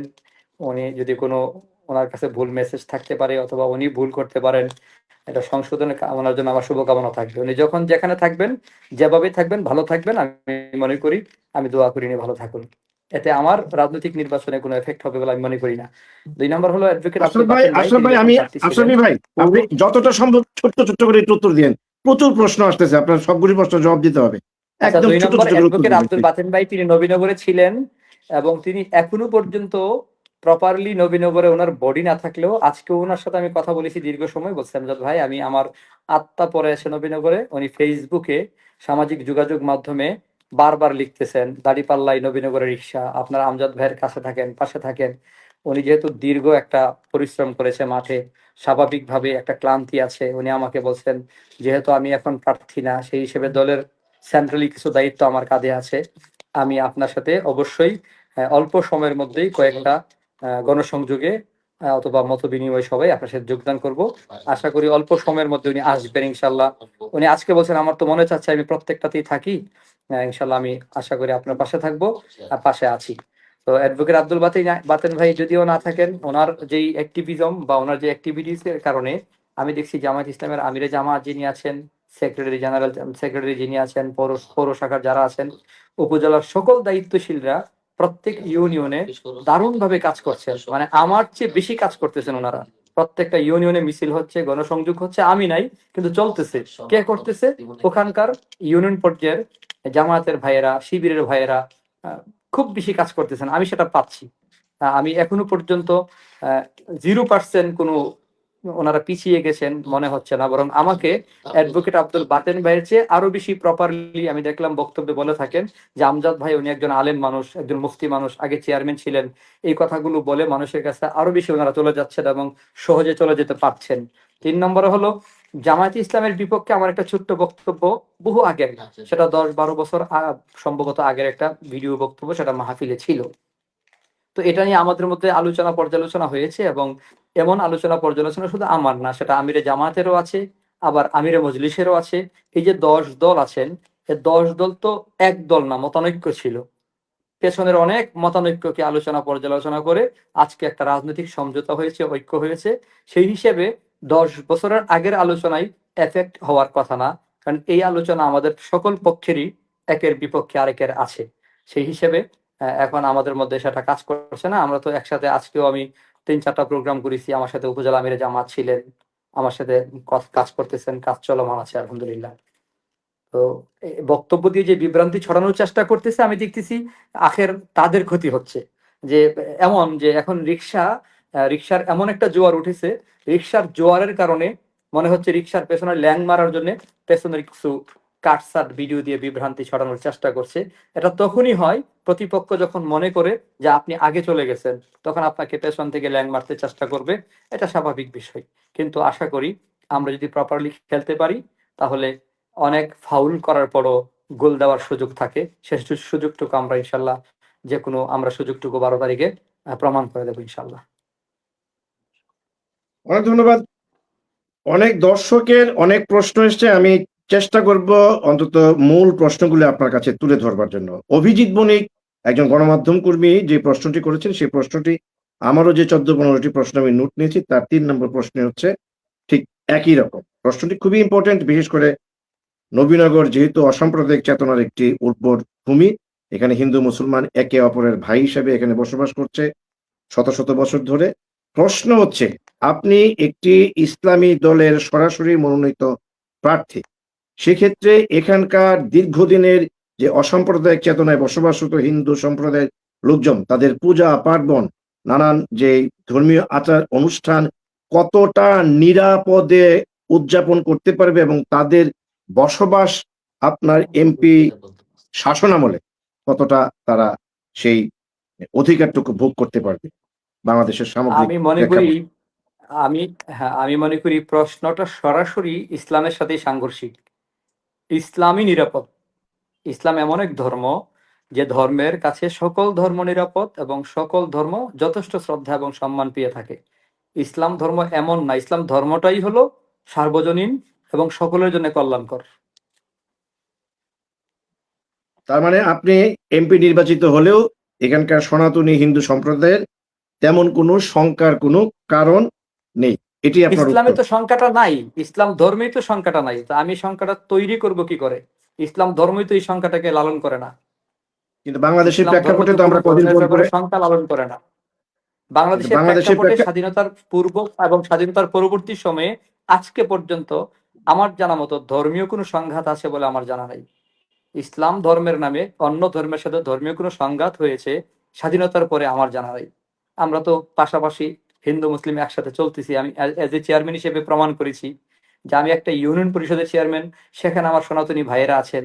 আমি সেটাও বলেছি, আপনারা খবর নেন আমি কতটা সৌহার্দ্যপূর্ণ পরিবেশে চলেছি। আরেকটা কথা বলেই ফেলি, কৃষ্ণশীল আমার এক বন্ধু আছেন, একসাথে স্কুলে পড়াশোনা করেছি। আমি এখনো শেভ করলে তার থেকেই করি। আমার সেই বন্ধুর সাথে এখন আড্ডা মারি কৃষ্ণনগর বাজারে। আশরাফি ভাই, আমরা সবসময় দেখে আসছি অন্তত গত 4টি-5টি সংসদ যদি আমরা বিশ্লেষণ করি, যারাই এমপি হয়েছেন অন্তত বাংলাদেশের পাশাপাশি নবীনগরও, যেটি আমি নিজের চোখে দেখেছি, সেটি হচ্ছে এমপি নির্বাচিত হলেই এমপির চারপাশে একটি বিশেষ চাঁদাবাজ, টেন্ডারবাজ, লুণ্ঠনকারী চক্র গড়ে ওঠে অটোমেটিক্যালি, সেটি এমপির প্রশ্রয়ে। আপনি নির্বাচিত হওয়ার পর কতদিন পর্যন্ত আমরা এই চক্র থেকে মুক্তি থাকতে পারবো? আমার নির্বাচনের রানটাই হচ্ছে এই চাঁদাবাজ, সন্ত্রাস, চাটুকারদের বিপক্ষে। আমি প্রত্যেকটা বক্তব্য ইশতেহারের মতো করে বলছি যে আমার আশেপাশে কোনো চাঁদাবাজ নাই, কোনো মাস্তান নাই, কোনো দালাল নাই। আমি জনগণের, গণমানুষের, আমি যেমন চেয়ারম্যান হিসেবে আমার উপরে কোনো নেতা ছিল না, আমার আশপাশে কোনো কর্মী ছিল না। আমরা যে 10 দল একত্র হয়েছি, আমার মনে হয় আমাদের কোনো দল দলীয়করণ লালন করে না। এজন্য আমি মনে করি না যে আমার আশপাশে খুব বেশি নেতা কর্মী আছে। আমি গণমানুষের সাথে মিশতে পারতেছি, আমি মিশি, আমি কথা বলি, সরাসরি মানুষের মাঝে চলে যাচ্ছি। কোনো একজন মানুষ আজও পর্যন্ত এমন অভিযোগ করে নাই যে আপনার পাশে এই যে লোকটা আছে, লোকটা চাঁদাবাজ বা দালাল বা মাস্তান টাইপের। এখনো পর্যন্ত আমার আশেপাশে এই টাইপের মানুষ আমি দেখি নাই, আর ভবিষ্যতে তো প্রশ্নই আসে না। মাহবুব, দ্বিতীয় কোনো প্রশ্ন থাকলে? প্রশ্নটা তো আমার আছে, আমি নোট করে রাখছি, একটা একটা বলবো। আমার এখন যে প্রশ্নটা সেটা হলো, ব্রাহ্মণবাড়িয়াকে বলা হয় সংস্কৃতির রাজধানী, আর সেই সংস্কৃতির তীর্থভূমি আমাদের নবীনগর। তো আমি জাতীয় কোনো ইস্যু নিয়ে কথা বলছি না যে আপনারা যদি সরকার গঠন করতে পারেন আপনারা কি শরিয়া আইন করবেন না কি করবেন, ওইটা আমার কোনো প্রশ্ন না। আমার আমার যাবতীয় প্রশ্নগুলো স্থানীয়ভাবে নবীনগর কেন্দ্রিক। নবীনগরে আমরা জানি যে ওস্তাদ আলাউদ্দিন খাঁ, আফতাবউদ্দিন খাঁ থেকে শুরু করে মহর্ষি মনমোহন দত্ত থেকে শুরু করে আরো অনেকগুলা সংস্কৃতি বিভিন্ন সেক্টর ওয়াইজ আমাদের অনেক অবদান আছে, আমাদের ইতিহাস ঐতিহ্য আছে। আপনি যদি নবীনগরের সাধারণ ভোটারদের ভোটে নির্বাচিত হন, এই যারা সংস্কৃতির চর্চার যে ধারাবাহিকতা, এই জিনিসটা আসলে অব্যাহত থাকবে কিনা এটা হলো একটি প্রশ্ন। আবার ঠিক পাশাপাশি প্রাসঙ্গিক আরেকটি প্রশ্ন, আমাদের নবীনগরে বিভিন্ন অলিয়া উলিয়াদের মাজার আছে, সেটা আমাদের করিমশা থেকে শুরু করে গনিশা বা এইভাবে যদি আমরা বীরগাঁওয়ের মাজারের দিকে বলি, তো এরকম অনেকগুলো মাজার আছে। তো মাজারের সাথে আপনি যে আদর্শ লালন করেন, আমরা যতটুকু জানি এদের একটা আদর্শিক একটা দ্বন্দ্ব আছে। মানে আপনি এমপি হওয়ার পরে মাঝারগুলোকে আসলে থাকবে কিনা, মানে মাঝার যারা অনুসারী তাদের একটা আশঙ্কা যে আপনি এমপি হলে মাঝার মনে থাকবে না বা এগুলো ভেঙে ফেলা হবে বা ওরসগুলা করতে দেওয়া হবে না। আপনি এই জিনিসটা করতে দিবেন কিনা বা সংস্কৃতির যে বিষয়টা সেটা হবে কিনা, যারা সংস্কৃতি চর্চা করতে চাচ্ছে তাদের কাজের ক্ষেত্রে আপনি সহযোগিতা করেন আর না করেন তাদেরকে বাধা দিবেন কিনা আপনার জায়গা থেকে এমপি হিসাবে। এইগুলি হলো আমার এইখানে সংস্কৃতির সাথে সম্পৃক্ত প্রশ্ন। এর বাহিরে একটা প্রশ্ন দাদাও বলছে, সেটার সাথে আমি একটা সাপ্লিমেন্ট একটা বেশি যুক্ত করতে যাচ্ছি। সেটা হলো মাঠে মানুষের মধ্যে একটা প্রচারণা আছে বা একটা ভয় কাজ করে, বিশেষ করে মহিলাদের মধ্যে, যে আশরাফি রিকশা বিজয়ী হয়ে গেলে নবীনগরে আমরা স্বাভাবিকভাবে মুভমেন্ট করতে পারবো না, আমরা বাজারে যেতে পারবো না, ওইভাবে আমাদেরকে ঘরে বন্দি থাকতে হবে, বাজারে গেলে আমরা ঝামেলায় পড়বো। মানে আপনি এমপি হলে আসলে নারীদের কর্মক্ষেত্রটা কতটুকু নিরাপদ হবে বা নারীদের ফ্রিলি মুভমেন্ট করার জায়গাটা আসলে কতটুকু পারবে? এটা একেবারেই হয়তো ভুল মেসেজ বা ভুল রিউমার। আমি এই জন্যই তো আমি আমাকে প্রমাণ করতে পারি, যেহেতু আমি 4 বছর চেয়ারম্যানের দায়িত্ব পালন করেছি। আমার এই কৃষ্ণনগর ইউনিয়নে আজও পর্যন্ত কোনো নারীর চাল চলনে আমার কোনো বিঘ্নতা আছে, বাধা ছিল, এখনো পর্যন্ত এমন ব্লেম বা এমন অভিযোগ আমি পাইনি। যেখানে রাষ্ট্র যাকে যেভাবে স্বাধীন ঘোষণা করেছেন, রাষ্ট্রের বিধিবিধান অনুযায়ী রাষ্ট্র যেভাবে চলে সেভাবে চলতে থাকবে। আমি তো রাষ্ট্রের শুধুমাত্র একটা পার্ট, সংসদ সদস্য 3 জন হলে আমি হয়তো 1 জন হব। পুরো সংসদ সদস্যরা অথবা সংখ্যাগরিষ্ঠ সদস্যরা মিলে রাষ্ট্রের গতিপথ কি হবে সেটা অবশ্যই আলোচনা পর্যালোচনা করে এই রাষ্ট্রের সকল জনগণের সাথে আলোচনা করেই তো সিদ্ধান্ত হবে ইনশাল্লাহ। আর আপনি যে বিষয়গুলো বলছেন, নারীদের বিচরণ, নারীদের চালচলনে আমার কোনো বাধা বিঘ্নতা থাকবে কিনা, এটা আসলেই হওয়ার কথা না। এটা হবে কেন? আমি বলতে পারবো যে আপা বা মা, এইভাবে চলাটা সুন্দর হয়, এভাবে চলাটা অসুন্দর হয়। আমি সুন্দরটাকে প্লেস করব বা সুন্দরটাকে সামনে রেখে দেব। কারণ আপনার ইচ্ছা আপনি কোনটা নেবেন। আপনার সামনে ভালোটা থাকবে, মন্দটা থাকবে। আমি একটু বলতে পারবো যে আপা এই কাজটা ভালো, ম্যাডাম এই কাজটা ভালো, এইভাবে চলাটা ভালো। গ্রহণ করা না করা সেটা তো আপনার ব্যাপার। আমার তো কাজ হচ্ছে আপনাকে ভালোটা সামনে রেখে দেওয়া। এটাই হবে ইনশাল্লাহ। এরপর মাজার নিয়ে যে কথা বলেছেন, মাজারে যে সাংস্কৃতিক আচার অনুষ্ঠান এগুলো যে হচ্ছে বা হবে, এগুলো তো চলতে থাকবে, চলমান থাকবে। যেটা মনে হবে অনৈতিক, যেটা মনে হবে অন্যায়, যেটা রাষ্ট্রের সাথে সাংঘর্ষিক, আইনের সাথে সাংঘর্ষিক, ধর্মের সাথে যদি সাংঘর্ষিক হয়, তো ধর্মের আলোকেই আমি সর্বোচ্চ ওনাদেরকে সুন্দর আচরণে দাওয়াত দিতে পারবো। উদু ইলা সাবিলি রাব্বিকা বিল হিকমাতি ওয়াল মাউইজাতিল হাসানা। আল্লাহ পাক বলে দিয়েছেন, কাউকে যদি ভালো কোনো কাজে তুমি দাওয়াত দিতে চাও, তো সুন্দর আচরণে দাওয়াত দাও, সুন্দর মিষ্টি কথাই বলে দাও যে এই পানীয় পান করলে আপনার ক্ষতি হবে, এই পানীয় পান করলে আপনার লাভ হবে। সিদ্ধান্ত নেওয়ার দায়িত্ব তো আপনার নিজের। আমরা ভালোটা বলে দেব, কোনটা ভালো কোনটা মন্দ। এটা অবশ্যই আমি মাহফিলেও বলি, আমার যেখানে যেখানে বলার সেখানে বলার সুযোগ থাকে আমি বলবো। গ্রহণ করা না করা এটা একান্তই একজন ব্যক্তির, তার ব্যক্তি স্বাধীনতার আওতায় পড়ে। আপনি তো আমজাদ ভাই যৌক্তিক আলোকে বলেছেন যে ধর্মীয় আলোকেও করা যেতে পারে, রাষ্ট্রীয় আলোকেও করা যেতে পারে, নৈতিকভাবে সামাজিকভাবেও এই ধরনের অনৈতিকতা মাজারে যদি করা হয় সেগুলির বিষয়ে আপনি প্রয়োজনীয় ব্যবস্থা নেবেন। কিন্তু আপনাকে যদি মাহবুব মুর্শিদের এই প্রশ্নের আলোকে সম্পূরকভাবে একটি প্রশ্ন করতে চাই, গত 1.5 বছরের বেশি সময় এই নিউট্রাল গভর্নমেন্টের আমলে সারা দেশে যেভাবে শত শত মাজারের উপর হামলা হয়েছে, নারকীয় তাণ্ডব ঘটানো হয়েছে, সেগুলো কি মনে করেন আপনি সঠিক হয়েছে? মাজারের উপর তাণ্ডব, মাজার ভাঙচুরের পেছনে আমি তো আমার ফেসবুকে প্রতিবাদ করা আছে, এবং আমি যে দল লালন করি এবং আমি যে আদর্শ লালন করি সেখান থেকে আমাদের দায়িত্বশীলরা বাংলাদেশ হেফাজত ইসলাম বাংলাদেশের ব্যানার থেকেও প্রতিবাদ করেছে যে মাজার ভাঙচুর, মাজারে আক্রমণ, অতি উৎসাহী হয়ে যারা ধর্মীয় দাঙ্গা লাগাতে চায় তারা আসলে ধর্মের কেউ না, তারা আসলেই ষড়যন্ত্রকারী। আমরা অবশ্যই প্রতিবাদ করি। মাহবুব মুর্শিদের যে প্রশ্নটি করেছে সেই প্রশ্নটি আমার 13 নম্বর প্রশ্ন ছিল, অর্থাৎ আমার প্রশ্ন ছিল উস্তাদ আলাউদ্দিন খাঁ এবং মহর্ষি মনমোহন দত্তের মতো এই জনপদে, অর্থাৎ আমাদের শিক্ষা সাহিত্য সংস্কৃতির পাদপীঠ এই নবীনগর, যারা ক্ষণজন্ম মহাপুরুষেরা জন্ম নিয়ে এই জনপদকে সারা বিশ্বে সমৃদ্ধ করেছেন, তাদের স্মৃতি সংরক্ষণে গত 54 বছরে দেশ স্বাধীনের পর একটি উল্লেখ করবার মতো কোনো স্মৃতিচিহ্নগুলো সংরক্ষণ বা তাদের নামে কোনো একটি স্মৃতি, কি বলবো, মানে যে একটা সংসদ স্মৃতি, যেমন আমরা উস্তাদ আলাউদ্দিন খাঁ স্মৃতি কমপ্লেক্স করবার বহুবার চেষ্টা করেছি, মহর্ষি মনমোহনের নামে, আফতাবউদ্দিন খাঁ সাহেবের নামে, এরকম বহু মহাপুরুষদের নামে আপনি পরিষ্কারভাবে যদি ছোট্ট করে একেবারে হাফ মিনিটের মধ্যে যদি বলেন যে হ্যাঁ, এই সমস্ত মহাপুরুষদের অন্তত স্মৃতিগুলো সংরক্ষণে আমি অন্তত সর্বাগ্রে অনেকটা প্রেফারেন্স দিয়ে কাজগুলো করবেন। আমার মনে হয় এই নবীনগরের সকল কীর্তিমান এবং খ্যাতিমান পুরুষদের এবং মানুষদেরকে আমাদের জাতির সামনে পেশ করা উচিত এবং সেটাকে ধারণ করা উচিত এবং তাদেরকে পরিচিত করা উচিত। আমাদের প্রজন্ম যেন চিনে জানে যে লোকটা সারা পৃথিবীতে গ্রহণযোগ্য হবে, যে মানুষটা, সেই মনীষীগুলার স্মৃতিচারণ, তাদের ইতিহাস ঐতিহ্য আমাদের জানা উচিত। একটি প্রশ্ন করে আমি আবার মাহবুব মুর্শিদের কাছে আসতে চাই। আপনি আমজাদ ভাই জানেন যে নবীনগরবাসীর সামাজিক নিরাপত্তাটা আজকে কতটা প্রশ্নবিদ্ধ। বিশেষ করে গত 2-3 মাসে এই সংস্কৃতির উর্বর ভূমি নবীনগর উপজেলায় প্রকাশ্যে একাধিক গোলাগুলির ঘটনা ঘটেছে এবং একাধিক ব্যক্তিও নিহত হয়েছে। সাম্প্রতিককালে আমার বাসার সামনে একদম টিনের ছেলে, যাদের বয়স 14 থেকে 16, এই সমস্ত আমি বলবো তরুণ ছেলেদের মধ্যেও হাতে পিস্তল নিয়ে তারা গোলাগুলি করেছে, কিন্তু একটি ঘটনারও আমরা কিন্তু এখন পর্যন্ত কোনো সেরকম প্রতিকার দেখিনি। এসব ঘটনার প্রতিরোধে, বিশেষ করে সামাজিক নিরাপত্তা বিধানে আপনার উল্লেখযোগ্য কি ভূমিকা আপনি রাখবেন, একটু যদি ব্যাখ্যা করেন। সামাজিক নিরাপত্তা দানে আমি শতভাগ বলিষ্ঠ ভূমিকা পালন করবো ইনশাল্লাহ। সেটা দেশের আইন অনুযায়ী, আইন মেনে যেভাবে দমন করতে হয় সন্ত্রাস, আমি সেভাবে অবশ্যই দমন করব। আমি সেটা বলবো যে ত্রাসের রাজত্ব তৈরি করার কোনো সুযোগ নবীনগরে কাউকে দেওয়া হবে না ইনশাল্লাহ। সেটা আমার আপনজনও যদি কেউ করে, আমি সেখানেও গলা চিপে ধরবো ইনশাল্লাহ।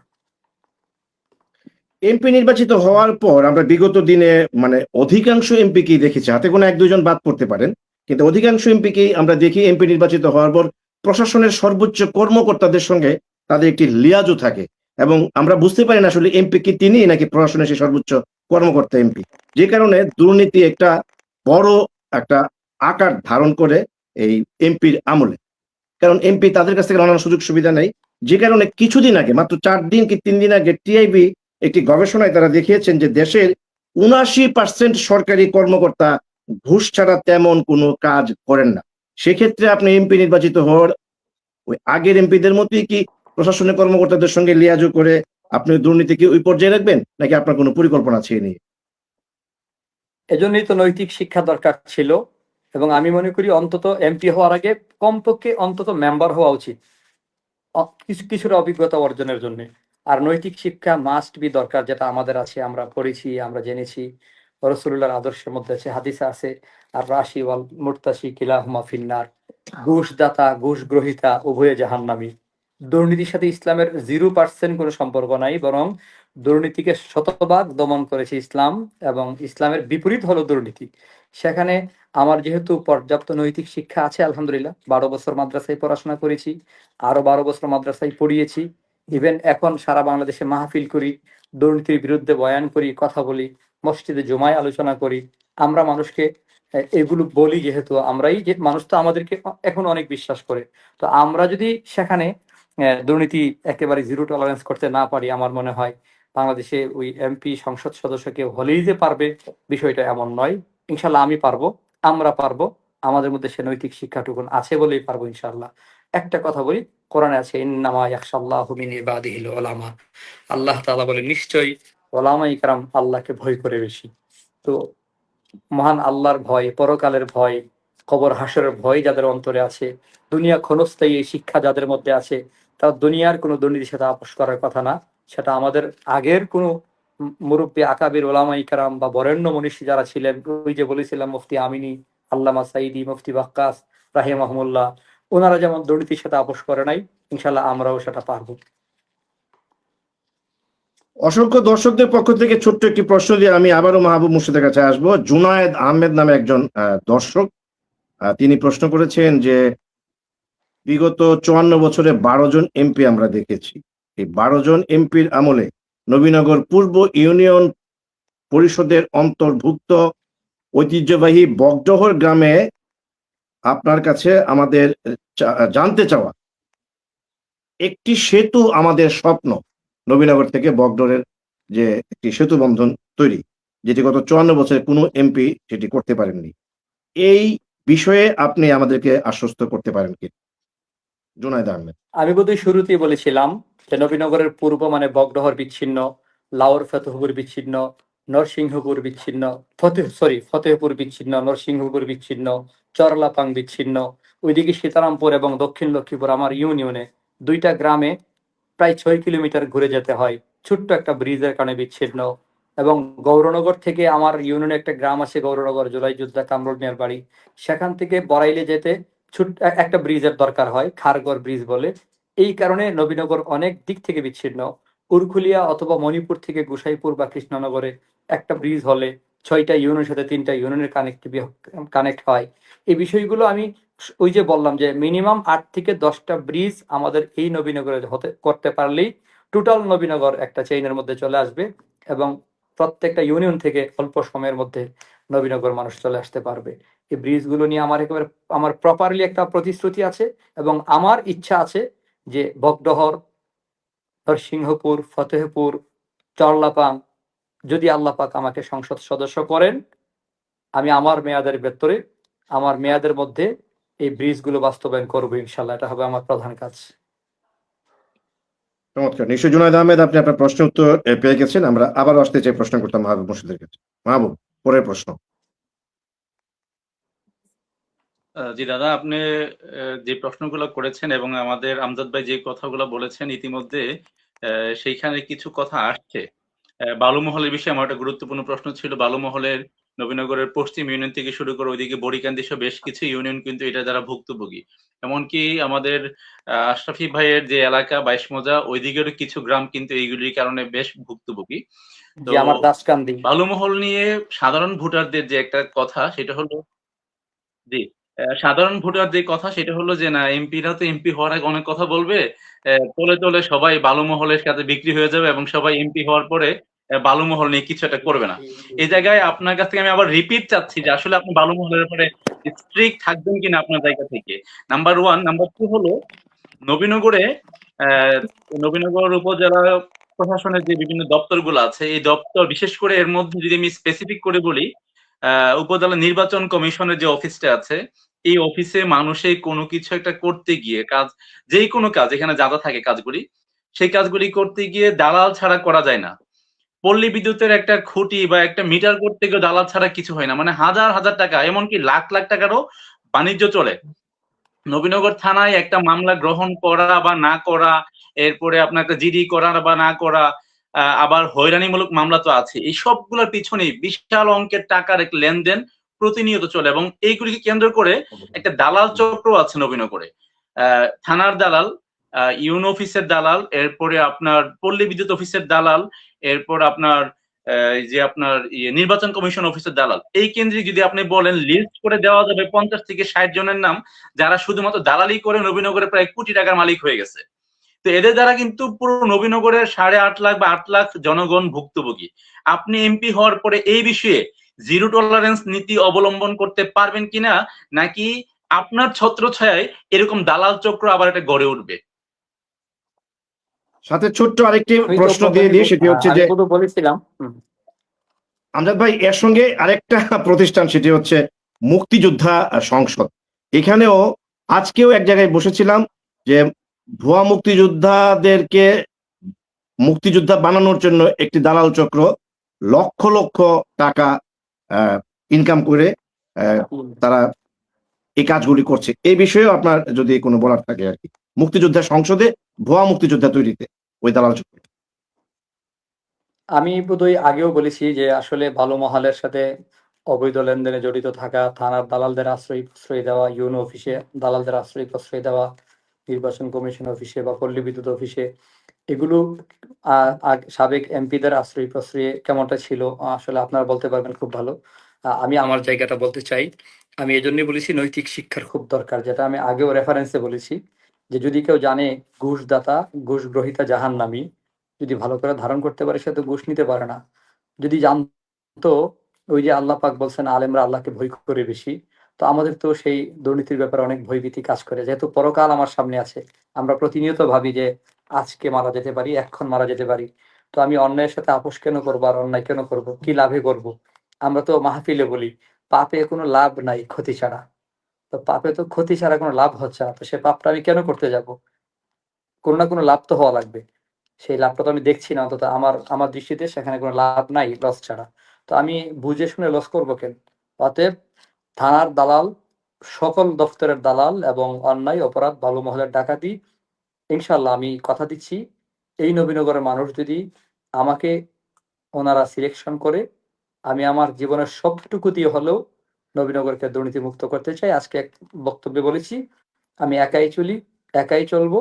কেউ যদি আমাকে গুলি করে মেরে ফেলে এই কারণে, তো ওসমান হাদি হওয়ার স্বপ্ন দেখি। মুর্শেদার প্রশ্ন আছে, না হলে আমি শেষ দু একটি জি, প্রশ্ন শেষ করব। যেটা হলো আমি একটু প্রশ্ন করে ফেলি আমার জায়গা থেকে, দুইটা প্রশ্ন। একটা হলো শিক্ষা নিয়ে, আর একটা হলো আমরা যেই পেশায় আছি পেশার বিষয়ে কথা বলবো। শিক্ষার বিষয়টা হলো আপনি কিছু ধর্মীয় শিক্ষার কথা বলেছেন, কিন্তু আপনার এই শুরুর দিকে যে আলোচনা ছিল সেখানে আমরা আসলে স্কুল কলেজের যে শিক্ষাটা এই বিষয়ে আপনার কাছ থেকে আমরা কোনো কিছু পাই নাই এখন পর্যন্ত। নবীনগর সরকারি কলেজ, মহিলা কলেজ বা পাইলট উচ্চ বিদ্যালয়, গার্লস স্কুল এগুলি না, সহ আমি সম্ভবত বিভিন্ন বলেছি ইউনিয়নে যে টেকনিক্যাল স্কুল মানে কলেজ করা দরকার বলেছি, সূচনাতে এই বলেছে। মানে নারী শিক্ষার মূল উন্নয়নও ধারার যে বলেছি। শিক্ষা ব্যবস্থা, এই ক্ষেত্রে আপনার সুনির্দিষ্ট কোনো পরিকল্পনা আছে কিনা? আর দ্বিতীয় যে বিষয়টা শিক্ষা ক্ষেত্রে সম্পৃক্ত সেটা হলো আমরা জানি যে বড় একটা অংশ কওমি মাদ্রাসায় পড়াশোনা করছে সাধারণ শিক্ষার্থীরা। তারা পড়াশোনা করে বড় ওয়ায়েজ হচ্ছেন, আলেম হচ্ছেন, বড় গবেষক হচ্ছেন, মুফতি মুহাদ্দিস হচ্ছেন। তারা একটা দিকে তারা ব্যাপক পরিমাণে সার্ভিস দিচ্ছেন। কিন্তু এই মানুষগুলাকে দেশের মূল যে স্রোত, মূল যে কাঠামো, সেই কাঠামোতে তাদের কোনো কন্ট্রিবিউশন আমরা ওইভাবে দেখি না। তো আপনি এমপি হলে তাদেরকে মূল স্রোতে এনে মানে প্রশাসনিক বিভিন্ন সেক্টরে তাদেরকে যোগ্য হিসাবে যাতে আসতে পারে, এই ক্ষেত্রে আপনার কোনো ভূমিকা থাকবে কিনা? এটা আমার একটা সাপ্লিমেন্ট কোশ্চেন শিক্ষার ক্ষেত্রে। আর দ্বিতীয় যে বিষয়টা সেটা হলো সাংবাদিকতার ক্ষেত্রে জাতীয় পর্যায়ে অনেক কথা, আমাদের অপুদাদা তো অনেক কথা বলেন এই বিষয়গুলো নিয়ে। আমার ক্ষুদ্র অভিজ্ঞতা থেকে বলি, স্থানীয়ভাবে যারা এমপি থাকেন তাদের সাথে তারা চায় যে সকল সাংবাদিকরা তার সাথে তেলবাজি করুক, তার সাথে সকাল বিকাল মানে সালাম বিনিময় করুক, আর সে কোথায় কি করলো, কয়টা ফিতা কাটলো, এগুলি নিয়ে সে আর কি নিউজ করুক। তার কোনো অনিয়ম নিয়ে নিউজ করলে ওই সাংবাদিকের গলা চিপে ধরার জন্য সর্বোচ্চটুকু করা হয়। শুধু এমপির না, এমপির যারা চেলা চামুন্ডা থাকে তাদেরও যদি কোনো অনিয়ম নিয়ে কোনো সাংবাদিক প্রশ্ন করে বা কোনো নিউজ করে, ওই সাংবাদিকরে তারা আলাদা একটা সেক্টরে রেখে দেয় না, সে আমার বাতিল সেক্টর, সে আমার প্রতিপক্ষ সেক্টর। এই যে একটা বিষয়, আপনি এমপি হলে নবীনগরের সাংবাদিকরা কতটুকু উন্মুক্ত ভাবে সাংবাদিকতা করতে পারবে, এবং আপনার বিরুদ্ধে কোনো নিউজ থাকলে সেই নিউজটা করার সৎ সাহসটা সর্বোচ্চ প্রয়োগ করার ক্ষেত্রে আপনার জায়গা থেকে সহায়ক কোনো সাপোর্ট থাকবে কিনা? আমি শুরুতে বলে নেই, মসজিদ, মাদ্রাসা, মাদ্রাসা শিক্ষাগুলোর মানে শিক্ষিত মাদ্রাসায় শিক্ষায় শিক্ষিত মানুষগুলো মূল স্রোতের বাইরে চলছে বা মূল স্রোতের সাথে তারা কন্ট্রিবিউশন করতেছে না বা করছে না। আমি এটা মনে করি না। আমরা আসলে শুধুমাত্র আমরা প্রশাসনিক ক্যাডারকে মূল মনে করছি, সেনাবাহিনী মানে সেনাবাহিনীতে যাবে, পুলিশে যাবে, স্টেক হোল্ডার হবে, রাষ্ট্রের মূল স্রোত এটাকেই মনে করছি। কিন্তু আসলে একটা রাষ্ট্রের মূল স্রোত যে পরকালকে ধারণ করে নামাজ ঠিক রাখবে, রোজা ঠিক রাখবে, মসজিদ মাদ্রাসাও ঠিক রাখা উচিত। নামাজ যে একটা ফরজ মানে কর্তব্য, আমার বাধ্যতামূলক, এজন্য একজন ইমামের খুব দরকার। আমরা এটাকে মূল স্রোতের ভিতরে মনে করতে পারছি না। এটা আসলে দুঃখজনক বিষয়, আমাদের মনে করা উচিত যে ওনারা মূল স্রোতের ভেতরই আছে। এবং হ্যাঁ, সেটা বলতে পারেন রাষ্ট্র সেটাকে ধারণ করা উচিত। যে রাষ্ট্রে যেমন দরকার একজন সেনা প্রধানের, একজন সেনাবাহিনীর, একটা র্যাবের, পুলিশের দরকার, রাষ্ট্রের একজন ইমামের দরকার, রাষ্ট্রের একজন মুয়াজ্জিন দরকার, মানে রাষ্ট্রের যেমন একটা থানা দরকার, রাষ্ট্রের একটা মসজিদও দরকার। একটা মাদ্রাসাও দরকার, যেমন স্কুলের দরকার তেমন মাদ্রাসা দরকার। রাষ্ট্র সেটাকে ধারণ করা উচিত ছিল। দুঃখজনক বিষয় হলো আমাদের এই রাষ্ট্র সেগুলোকে ধারণ করছে না, এটা রাষ্ট্রের ব্যর্থতা বলে আমি মনে করছি। এরপরে হলো সাংবাদিকের বিষয়ে আমি আগেও বলছি আপনাদেরকে যে আমি বিগত দিনে দেখছি, আমি আমার বক্তব্যের শুরুতে বলছি যে সাংবাদিক ভাইয়েরা কিছু লিখবে এবং সেই সাংবাদিককে কোণঠাসা করা হবে, আমি সেটাকে ধারণ করি না। আমি মনে করি একেবারে আমার চোখে আঙ্গুল দিয়ে আমার সামনে বসে আমার বিপক্ষে লিখবে, আমি যথাযথ যৌক্তিক জবাব দেব। জবাব দিতে না পারলে যদি কিন্তু অথবা সারা সরি বলবো যে হ্যাঁ আমার ভুল হয়েছে, আমি ভুল স্বীকার করব। এবং আমি বিগত দিনেও সেটা করেছি। আমি ইউনিয়ন পরিষদ নির্বাচনে যখন চেয়ারম্যান প্রার্থী বা চেয়ারম্যান হয়েছি, আমার বিরুদ্ধে অযথা মিথ্যা লিখত, কিন্তু আমি প্রতিবাদও করতাম না। আমি এভিডেন্স দিয়ে আমি মামলা করতে পারতাম, যে আমার মানহানি মামলা করতে পারতাম। তারপর আমি করি নাই। আমি মনে করেছি এটা তার অধিকার আছে, সে আমার বিপক্ষে কিছু বলবে, হয়তো আমি আমার কাজের মাধ্যমে, আমি আমার আচরণের মাধ্যমে প্রমাণ করে দেব আসলে সে আমাকে যেমনটা ভাবছে আমি তেমনটা না। প্রমাণ করতে না পারলে সরি বলবো, এতে তো কোনো অসুবিধা নাই। একজন সংসদ সদস্য সরি বলতে পারবে না কেন? অনেক বড় তার বড় মানে সাহাবায়ে দাঁড়ালো কেরাম সরি এই বলতে যে, পারতো। তার মানে দাঁড়ালো আমরা যদি আপনার কথায় আশ্বস্ত হতে চাই, বিগত আওয়ামী লীগ সরকারের আমলে, বিশেষ করে আমি স্পেসিফিকলি যদি বলি যে মরহুম এবাদুল করিম বুলবুল আমলে আমি গৌরাঙ্গ দেবনাথপুর 5 বছর যতটা কোণঠাসা ছিলাম ওই এমপি এবং তার কিছু চেলা চামুন্ডা দ্বারা, আপনি এমপি হলে অন্তত আমি অপু কিংবা মাহবুব মুর্শিদ কিংবা অন্যান্য সাংবাদিকরা এরকম 5 বছর আমি কোনো ধরনের আমি হয়রানির সাবেক শিকার এমপি হব না। আবাদুল করিম বুলবুল মহোদয়, ঠিক আছে, আমি সাবেক এমপি আবাদুল করিম বুলবুল মহোদয়, তিনি চলে গেছেন। আমি তার আত্মার মাগফিরাত কামনা করছি। এবং সেই তার পাস্ট সেগুলো আমি মনেও করতে চাচ্ছি না, হয়তো বা আপনার জীবনে কিছু ঘটে থাকলে। এজন্য যদি আল্লাহ পাক আমাকে সামনে এই পদে গ্রহণ করে, আমি এজন্য অ্যাডভান্স ওনার পক্ষ থেকেও সরি বলতে পারি। যদি আমি সংসদ সদস্য হয়েই যাই, তাহলে তিনিও সংসদ সদস্য ছিলেন, সেই হিসেবে যদি মনে হয় এমন যে না আপনার অনেকটা ক্ষতি হয়েছে, সেজন্য আমি সরি বলতে পারি, এতে আমার কোনো আপত্তি নেই। না, যদি বলবেন কেন, আপনি তো নিজেই দেখেছেন, বহুবার আমাকে ফোনও করেছেন, আমার কাছে আমাকে সিম্পিতি দেখিয়েছেন যে অপু যেহেতু ভাই তিনি আপনার চলে সঙ্গে গেছেন যা করার। যেহেতু তিনি চলে জি, গেছেন জি। তিনি মানে এখন আমরা আশ্বস্ত করলাম এখন যে নাই, আপনি এজন্য আপনি এগুলো আপনি নিয়ে কথা বলতে আপনি চাচ্ছি অন্তত না। সাংবাদিকদের একজন আশ্বস্ত না, বান্ধবী আমি হিসেবে কাজ আশ্বস্ত করবেন। করছি না, আমি 100%, আমি আশ্বস্তই করতে চাচ্ছি না। আমি প্রমাণিত শতভাগ প্রমাণ সাপেক্ষে বলতে পারি যে আমার বিপক্ষে সমালোচনা করবে, আমি সেটাকে হজম করব, যৌক্তিক জবাব দেব, যথাযথ জবাব দেব। যদি যথাযথ জবাব না থাকে, সত্যি মানবিক কারণে আমি ভুল করে থাকি, আমি যদি কিন্তু অথবা সারা সরি বলবো। নবীনগরের মানুষ আমাকে ভোট দিয়ে সংসদ সদস্য করতে পারবেন, ওনারা সরি বললে আমাকে ক্ষমাও করতে পারবেন, এটা ধারণ করে চলতে চাই। আপনার এই মানসিকতার জন্য আপনাকে সেলুট জানাই। আপনার এলাকার একজন দর্শক, তার নাম হচ্ছে আরিফুল হাসান। আপনি আপনার কৃষ্ণনগর ইউনিয়নের একজন জনপ্রিয় চেয়ারম্যান থাকবার পরেও তার একটি কষ্টের প্রশ্ন আপনার সঙ্গে শেয়ার করতে চাই। তিনি লিখেছেন, গত 53 বছরে আমরা অনেক সংসদ সদস্য পেয়েছি, অনেক প্রতিশ্রুতিও শুনেছি, অনেক আশার কথা আমাদেরকে বলা হয়েছে, কিন্তু দুঃখের বিষয় হচ্ছে আজও কৃষ্ণনগর ইউনিয়নের 1 নম্বর ওয়ার্ডের গৌরনগর গ্রাম সম্পূর্ণভাবে যোগাযোগ ব্যবস্থা থেকে বিচ্ছিন্ন রয়েই আছে। একটি গ্রামের মৌলিক অধিকার হলো চলাচলের উপযুক্ত রাস্তা, কিন্তু আমাদের সেই ন্যূনতম সুবিধাটুকু আজ পর্যন্ত কেউ নিশ্চিত করেনি। আপনি সহ, আপনি যেহেতু ইউনিয়ন পরিষদের চেয়ারম্যান ছিলেন, প্রশ্নটি এবার চলে গেছে উপরে, নিশ্চিত করেনি। আমি তাই আমাদের প্রশ্নটা বুঝতে প্রশ্ন পেরেছি। হচ্ছে, এত বছর পরেও একটি গ্রামের ন্যূনতম রাস্তার ব্যবস্থা না করা হলে আমরা আসলে কতটা উন্নয়নের অংশীদার হব, সে বিষয়ে আপনার কোনো বক্তব্য আছে কিনা জানতে চাচ্ছেন। এই প্রশ্নের জবাব স্পষ্ট। আমি চেয়ারম্যান হওয়ার পরে আপনি যদি পিআইইউ অফিস দেখেন এবং গৌরনগরের বাস্তবতাও দেখেন, আমি এজ এ চেয়ারম্যান হওয়ার পরে গৌরনগরের জন্য যত বরাদ্দ দিয়েছি, আমার পুরো ইউনিয়নের জন্য আমি এত বরাদ্দ দিতে পারি নাই। আমি চেষ্টা করেছি, কিন্তু ওই যে বললাম, একজন চেয়ারম্যানের পক্ষে এত বড় প্রকল্প বাস্তবায়ন করা আদৌ সম্ভব না।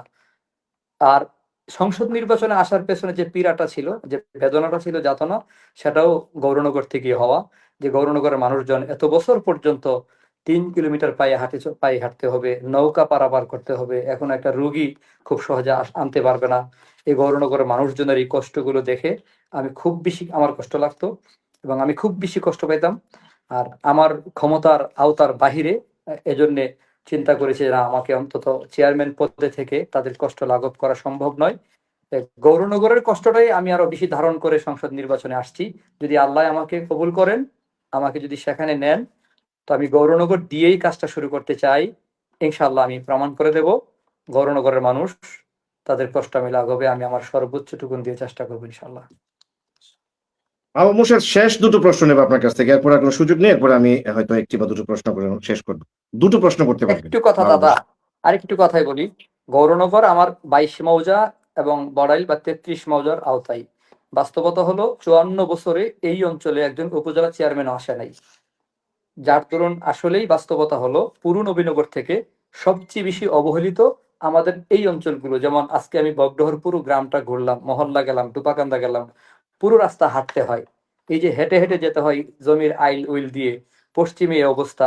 এই অঞ্চলটাতে আসলে প্রপারলি হ্যান্ডেলিং করার মতো একজন সংসদ সদস্য তো দূরের কথা, একজন উপজেলা চেয়ারম্যানও আসে নাই বলে সম্ভবত আমাদের সাবেক এমপি বা সাবেক উপজেলা চেয়ারম্যানদের নজরেও তেমন পড়ে নাই।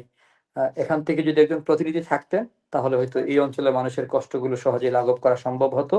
সে কারণেও আমি সংসদ সদস্য নির্বাচনে প্রার্থী হয়েছি, যে আমার অঞ্চলে যদি প্রপারলি একজন সংসদ সদস্য থাকে, তাহলে দক্ষিণ পূর্ব পশ্চিম চারপাশের একটা সুষম বন্টন করে একটা পুরো নবীনগরকে উন্নয়ন করা সম্ভব।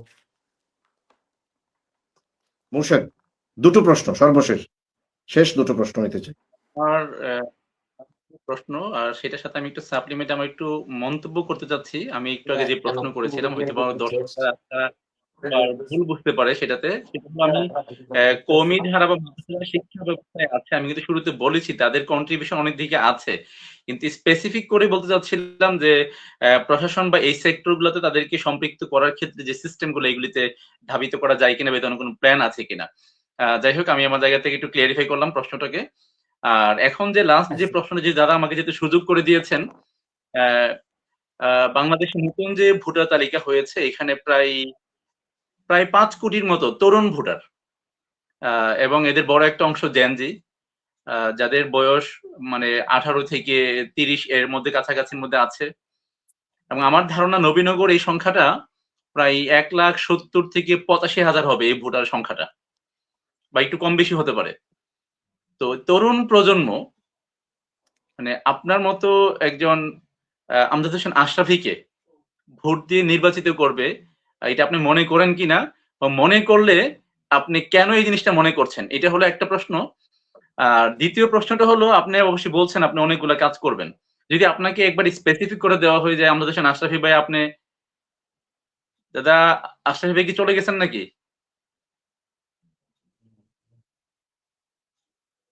হ্যাঁ, দাদা কি আছেন? না, সম্ভবত নেট থেকে ছিটকে পড়েছে নাকি। ঠিক আছে, আমার মনে হয় চলে আসবেন। যেহেতু এই ধরনের ভার্চুয়াল আড্ডা অনুষ্ঠান করতে গেলে আমাদেরকে প্রায় নেটওয়ার্কের সমস্যায় পড়তে হয়, মাঝে মধ্যে আমি নিজেও ছিটকে পড়ি। আমরা মূলত আশরাফী ভাই আসবার আগে আমরা যে বিষয়গুলোতে আশরাফী ভাই আমাদেরকে কিছু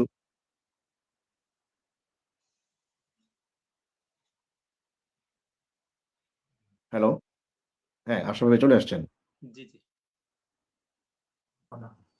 হ্যাঁ, মোর্শেদ, আশরাফী ভাই চলে এসছেন, আমার মনে হয় কন্টিনিউ করতে পারেন। ভাই আমার তো মনে হয় একটু বের হওয়া উচিত ছিল, আমি আধা ঘন্টা থাকবো, আসলে নির্বাচনে মাঠে কাজ করা দরকার। আমি জি, টক জি, শোতে আপনার বসে আছি। সর্বোচ্চ হয়তো আর মিনিট 5 বিষয় হচ্ছে মোর্শেদ, প্রশ্ন সত্যি হলো বলো। এটা, যে আপনি তরুণ প্রজন্মের ভোটাররা আপনাকে কেন ভোট দিয়ে নির্বাচিত করবে, এটা হ্যাঁ আপনি হ্যাঁ একটু হ্যাঁ স্পেসিফিক বলার চেষ্টা করবেন। আর দ্বিতীয় প্রশ্ন হলো লাস্ট, দ্বিতীয় যে প্রশ্নটা সেটা হলো, আপনি বলছেন নবীনগর অনেকগুলো কাজ করবেন। আমি যদি বলি আপনাকে নবীনগরের 3টা কাজকে আপনি প্রায়োরিটি দিবেন সবার আগে, মানে আপনি এমপি হওয়ার পরে কোন 3টা কাজকে আপনি 1 2 3 এই হিসাবে কাজটা করবেন? আচ্ছা, প্রথম প্রশ্নের জবাব দিই, জেনজি বা তরুণ প্রজন্ম আমাকে কেন বেছে নেবে। আমার কাছে মনে হচ্ছে এখন যারা প্রার্থী আছেন নবীনগরে, সম্ভবত যদি আপনি আইডি কার্ড দেখেন, সবার চেয়ে বয়স আমারই কম হওয়ার কথা। কারণ আমার আইডি কার্ডে জন্ম হলো 1987। তো 87 সনে জন্ম হলে আমার বয়সটা তো খুবই কম, আমি নিজেও তরুণ। এবং আমি একটা সময় খুব ক্রিকেট খেলতাম, ফুটবলও খেলতাম, খেলাধুলায় খুব বেশি থাকতাম। আমি মাদ্রাসায় পড়েছি, আবার স্কুল কলেজেও পড়েছি। সেই হিসেবে তরুণদের সাথে আমার একটা ভালো সখ্যতা আছে, এবং আমি যেখানেই যাচ্ছি আমি দেখছি যে আমার পাশে তরুণরাই বেশি।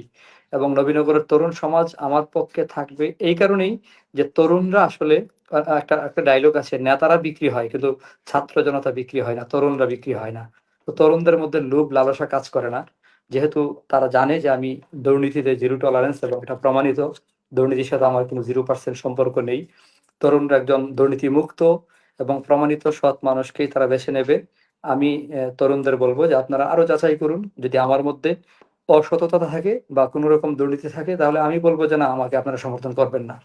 অবশ্যই যাচাই করে সমর্থন করা উচিত। আর আগামীর নবীনগর তরুণদের নেতৃত্বে নবীনগর প্রতিষ্ঠিত হবে আমার মনে হয়, তাদের ভোটেই নির্বাচিত হবে ইনশাল্লাহ। আমার পাশে তরুণরা থাকবে, এটা আমার বিশ্বাস। আমি তরুণদের সাথে আছি। আর যে তিনটা কাজ করতে চাই আমি শুরুতেই বলেছি, আসলে আমি প্রবাসীদেরকে খুব বেশি প্রাধান্য দিতে চাই। কারণ 1971 যে স্বাধীন হয়েছে, আজকে 2026 পর্যন্ত 54 বছর এ দেশটাকে সচল রেখেছে। সচল রাখার পেছনে সবচেয়ে বেশি অবদান হলো আমাদের প্রবাসী ভাইদের। তো তাদের জন্য আমি প্রথম উদ্যোগ নিতে চাই যে প্রবাসীরা যেন এত কষ্ট করে রেমিটেন্স পাঠাবে, আবার দেশে এসে একটা ন্যূনতম সুন্দর আচরণ পাবে না, এয়ারপোর্ট থেকে নিয়ে বাড়ি পর্যন্ত। এই সার্ভিসগুলোতে আমি একটু কথা বলতে চাই। তারপরে যেটা বললাম, যোগাযোগ ব্যবস্থার ব্যাপক উন্নয়ন করতে চাই। কারণ আমরা খাল, বিল, নদী, নালা, হাওর বেষ্টিত একটি জনপদ নবীনগর। এখানে যোগাযোগ ব্যবস্থায় ব্যাপক কাজ করতে হবে এবং শিক্ষাই অবশ্যই, সাথে স্বাস্থ্যটা বলতেই হবে। শিক্ষা এবং স্বাস্থ্যে সর্বোচ্চ কিছু করতে চাই। আর এরপরে আসলে আগে পরে কোনটা নেওয়া দরকার, আমি তো মনে করি সবগুলো একসাথে করা দরকার। দুর্নীতিতে জিরো টলারেন্স, মাদক থাকবে না। আপনি কোনটা ছেড়ে কোনটা ধরবেন, সবগুলো কাজ নবীনগরে খুব বেশি দরকার। ভাই, আমার দুটো প্রশ্ন দিয়ে আমি শেষ করতে চাই। প্রথম প্রশ্নটি হচ্ছে, আপনার সঙ্গে আরো 7 জন প্রার্থী ব্রাহ্মণবাড়িয়া 5 নবীনগর আসনে লড়ছেন, যার মধ্যে আপনি সহ 4 জন বেশ জোরে সোরেই নির্বাচনী প্রচারণা করে যাচ্ছেন। আগামী 8 দিন বা 9 দিন সেটি হয়তো আমরা আরো বড় আকারে প্রচারণা দেখব। প্রশ্ন হচ্ছে, আপনার সঙ্গে এই 4 জন প্রতিদ্বন্দ্বী যারা বেশ মোটা দাগে প্রচারণায় এগিয়ে আছেন, আপনার নিকটতম প্রতিদ্বন্দ্বী আপনার কাকে মনে হয়? আমি কাউকে প্রতিদ্বন্দ্বী প্রথম মনে করি না, আমি মনে করি প্রতিযোগী। আমরা একসাথে চলতেছি। আহ, আমাদের অবশ্যই যার চলার গতি ভালো হবে সে আগে যাবে। আহ, আমি আমার মনে হচ্ছে যে আলহামদুলিল্লাহ এই নবীনগরের মানুষ আমার পাশে থাকবেন। এবং সর্বশেষে নবীনগরের একটা প্রেডিকশন একজন বলেছিলেন, এক মুরব্বী, নবীনগর থেকে বেশিরভাগই জোটের প্রার্থী বিজয়ী হন। তো আমি যেহেতু 10 দলীয় জোটে আছি, এবং 10 মানেই তো দেশ। একটা মসজিদের কাজ করলেও, একটা মন্দিরের কাজ করলেও মানুষ জিজ্ঞাসা করে, এই 10-এর জিজ্ঞাসা করছো কিনা। তো যেহেতু 10 দলীয় জোট বা 11 দলীয় জোট, 10-11 একই কথা। মানে এখানে বোঝা গেল 10 যেখানে দেশ সেখানে, আমার নবীনগরও সেখানে। ইনশাল্লাহ আমি আমার বিষয়ে শতভাগ মনে করি নবীনগরের মানুষ আমাকে সে জায়গাটা করে দেবেন। এবং আরো যারা আছেন কাজ করছেন সবার জন্যই শুভকামনা থাকবে। আমি কাউকে খুব আগে, কাউকে খুব পিছিয়ে আপাতত বলতে চাচ্ছি না। আসলে বলাটাও তো বোঝা যাচ্ছে না, এটা আপনারা ভালো জানবেন। কে কতটুকু এগিয়ে আছে আমাদের বোঝাটা কঠিন। আমি যখন যাই তো আমারই বলতেছে মানুষ, আবার ওনারা যখন যায় ওনারই বলতেছে। সবাই তো সবখানি জনগণ আছে, সবাই হা হা বলতেছে, ঠিক ঠিক বলতেছে। আসলে 12 তারিখ বোঝা যাবে আসলে কে আগে ছিলেন, কে কাছাকাছি ছিলেন। এটা 12 তারিখ পর্যন্ত দাদা অপেক্ষা করি আমরা সবাই। আহ, তার মানে জয়ের ব্যাপারে আপনি মোটামুটি নিশ্চিত, যদিও আজকে আমার এই বিজ্ঞাপনে একজন নবীনগর অত্যন্ত একজন পরিচিত সাংবাদিক তিনি লিখেছেন, আপনার জামানত থাকবে তো, এরকম প্রশ্ন তিনি করেছেন। এটা আমার ইউনিয়ন পরিষদ নির্বাচনের দিন যখন একেবারে ফলাফল ঘোষণা করবে, তখন একজন আমাকে বলছিলেন যে আমি সর্বোচ্চ 2200 ভোট পাবো। তো আমি এবং এর আগের রাতে একজন সিনিয়র রাজনীতিবিদের একজন ছেলে আমাকে বলছিল, সেও ভালো একটা পোস্টে ছিল, আমি নাম বলবো না, বলছিল ভাইজান আপনি তো সর্বোচ্চ 2500 ভোট পাবেন। তো আমি বলেছিলাম যে আগামীকাল আমার থেকে 2500 ভোট তুমি কিনে নিও। তো এটা আসলে নির্বাচন তো এমনই, তখন আসলেই প্রমাণ হয়েছে আমি 2600 ভোট ব্যবধানে রেজাল্ট নিয়ে আসছিলাম। আর যারা আমাকে বলতো আমি 2200 ভোট পাবো, পরে ওনারা একেবারে শক, কি হলো এটা। তা আমি নীরব বিপ্লবী বিশ্বাসী। এদেশের মানুষ যদি ভোট দিতে পারেন, যথাযথ ভাবে যদি ভোট প্রয়োগ করতে পারেন, তাহলে নবীনগরে একটা নীরব বিপ্লব হবে এবং সেটা প্রমাণ হবে 12 তারিখ সন্ধ্যায় ইনশাল্লাহ। আমি বিজয়ের ব্যাপারে নিশ্চিত না, শতভাগ আশাবাদী। নিশ্চিত বলা যাবে না, শতভাগ আশাবাদী। নির্বাচনের আগে সাধারণত একটা ইশতেহার দেওয়া হয়, অর্থাৎ আপনি কি কি করতে চান এরকম একটি পরিকল্পনা নিয়ে বড় বড় রাজনৈতিক দলের পক্ষ থেকে দেওয়া হয়। নবীনগরে এই পর্যন্ত কোনো প্রার্থী ইশতেহার ঘোষণা করেনি। এই ধরনের কোনো ইশতেহার ঘোষণার আপনার কোনো পরিকল্পনা আছে কিনা? বিশেষ করে আজকের এই লাইভে যেহেতু অসংখ্য হাজার হাজার মানুষ দেশে এবং বিদেশে দেখছে, আমরা জানি যে সাধারণত এমপি নির্বাচিত হওয়ার আগে একজন এমপি প্রার্থী যতটা রুগ্ন, যতটা শুকনো, যতটা কি বলবো, পোর মানে গরিব থাকেন, কিন্তু 5 বছর পর তারা একেবারে মানে কলা গাছের মতো ফুলে ওঠেন, সেই ক্ষেত্রে আপনি কি আজকে সাহস করে বলবেন যে হ্যাঁ আমার ভাই এই অবস্থা আছে? কারণ আমরা জানি সাধারণত যে এমপি নির্বাচিত হওয়ার পর মানে যখন তার নির্বাচনী এলাকায় আসেন তখন ব্যাগ ভরে নাকি টাকা পয়সা ধন দৌলত নিয়ে ঢাকায় ফিরেন, কারণ এমপিরা তো এলাকায় থাকেন না, তারা ঢাকায় থাকেন। সেক্ষেত্রে আপনি এর কোনো বিপরীত কোনো চিত্র আজকে উপস্থাপন করবেন কিনা যে হ্যাঁ আমার এই আছে, আপনারা 5 বছর পর খোঁজ নেবেন যে আমি এর চেয়ে কতটা আসলে মোটা থাকে আঙুর ফুলে কলা গাছ হয়েছে এরকম। আমার আমার নির্বাচনী হলফনামায় আমি যা যা ছিল একেবারে প্রপারলি সবগুলো সত্য লিখেছি। আমি একটা বিষয়ে কোনো মিথ্যার আশ্রয় নেইনি। যেহেতু এটা আছে, আবার আপনারা পরে দেখবেন, প্রমাণিত হবে যে আমি কতটুকুন সৎ ছিলাম, কতটুকুন সত্যের উপরে ছিলাম। যদি আমি স্লিপ করি তাহলে জনগণ আবার আমার সেখানে বিচার করবে। জনগণ আমাকে ভাই বাংলাদেশের অবশ্যই প্রেক্ষাপটে প্রত্যাখ্যান করবে। বাংলাদেশের প্রেক্ষাপটে আমরা যারা সাংবাদিকতা করি আমাদের সাংবাদিকদেরই অনেকেই হলফনামা খুঁজেও বের করতে পারে না বা হলফনামাটা পড়তেও জানে না কিংবা বুঝতে চায় না। সেক্ষেত্রে আপনি 30 সেকেন্ডের মধ্যে আপনার যেটুকু মনে আছে হলফনামায় যা লিখেছিলেন যে ভাই আমার এই সম্পদ আছে, আমরা একটু শুনে রাখতে চাই, আমরা সাক্ষী থাকতে চাই যে আমি আমজাদ হলফনামাটা ভাইয়ের এই আমি আমি হলফনামায় আমি ছিল। জি আমি আমার হলফনামার একটা কপি আছে, সেটা আমি ফেসবুকে আপলোড দিয়ে দেবো। আসলে পুরোটা তো হলফনামায় তো অনেক লেখা থাকে, একবারে স্বর্ণ, জায়গা, এটা একটা টাকা, সাহসের কথা, নগদ, একটা চেক, সাহসের কথা সবই ভাই, আপনাকে সেলুট জানাই আমি যে আমি আপনার হলফনামাটা আপনি ফেসবুকে আমি দিতে দিয়ে চান দেবো এবং এটা আমরা ইনশাল্লাহ। দেখতে চাই 5 বছর পর সেই হলফনামাটা হ্যাঁ, আসলে দেখবো। কতটা দিয়ে দেবো ইনশাল্লাহ। পরিবর্তন হয় আর কি। ভাই শেষ ইনশাল্লাহ। যদি মাহবুব মসজিদের প্রশ্ন না থাকে, আপনি একটি চমৎকার সম্ভবত পিনেটের মধ্যে আপনি দিয়ে রেখেছেন আপনার ফেসবুকে, আমার এটা এত ভালো লেগেছে যে আমি বারবার এটা পড়বার চেষ্টা করেছি। আপনি লিখেছেন যে নবীনগরে 4,62,500 ভোটার আছে, ভোটার প্রতি 10 টাকা খরচের অনুমতি রয়েছে নির্বাচনের আচরণ বিধি অনুযায়ী। একজন প্রার্থী সে ক্ষেত্রে নবীনগরের ভোটার অনুযায়ী 46,25,000 টাকা খরচ করতে পারবেন, কিন্তু শোনা যাচ্ছে একজন প্রার্থী ইতিমধ্যে নাকি 5 কোটি খরচ করে ফেলছেন। তাহলে এটি লিখে আর বাস্তবতার মধ্যে এতটা ফারাক কেন? আপনি কিভাবে নির্বাচনটা করবেন? সাথে আমি আরেকটা সম্পূর্ণ, আজকেও আমি আপনি সব আপনি জায়গায় বলছি, বলেছেন জনগণের টাকায়, আপনি চমৎকার একটি স্লোগান দিয়েছেন, জনগণের টাকায় নির্বাচিত হোক জনগণের এমপি। সেক্ষেত্রে আপনি জনগণের কাছ থেকে তেমন কোনো সাড়া পেয়েছেন কিনা? আমাকে আসলে সারা দেশে জনতার চেয়ারম্যান বলতেন, এখন সবাই বলে জনতার এমপি হবেন, এটা আশা করেন। আমি আসলে জনতার হয়ে থাকতে চাই। অনেকটাই সাড়া পেয়েছি। আমি টোটাল অঙ্কটা আমার টোটালি এখন খেয়ালে নাই। খুব বেশি যে আহ, এটা এমন না, মোটামুটি যা পাইছি আলহামদুলিল্লাহ, যতটুকুন হয়েছে সেটাও তো কম না। আমাকে অনেকে অনেক দিয়েছেন। আমি টোটাল অঙ্কটা আমি আমার ফেসবুকে আবারও আপলোড করব, এবং কোন কোন পারপাসে আমি কখন কিভাবে পেয়েছি সেগুলো একবারে আমি আমার ফেসবুক থেকে দিয়ে দেব। আর টাকা খরচের ব্যাপারে আজকে এক বক্তব্যে বলেছি যে নবীনগরের জনগণ প্রমাণ করবে, জনগণ টাকায় বিক্রি হবে না, কালো টাকায় ভোট বিক্রি করবে না। মানুষের আশা করি নবীনগরে ভালোবাসার বিজয় হবে। এমনও হতে পারে, এক মুরব্বী আমার সাথে হাসতে হাসতে বলছিলেন নবীনগরে আগেও নাকি এমন প্রমাণ ছিল, এটাও প্রমাণ হবে যে টাকা দেবে, হয়তো বা কেউ কেউ টাকা নেবে, টাকা হজম করবে, কিন্তু নবীনগরের জনগণ ভোট দেওয়ার বেলায় একজন সৎ এবং ভালো মানুষকেই ভোট প্রদান করবে।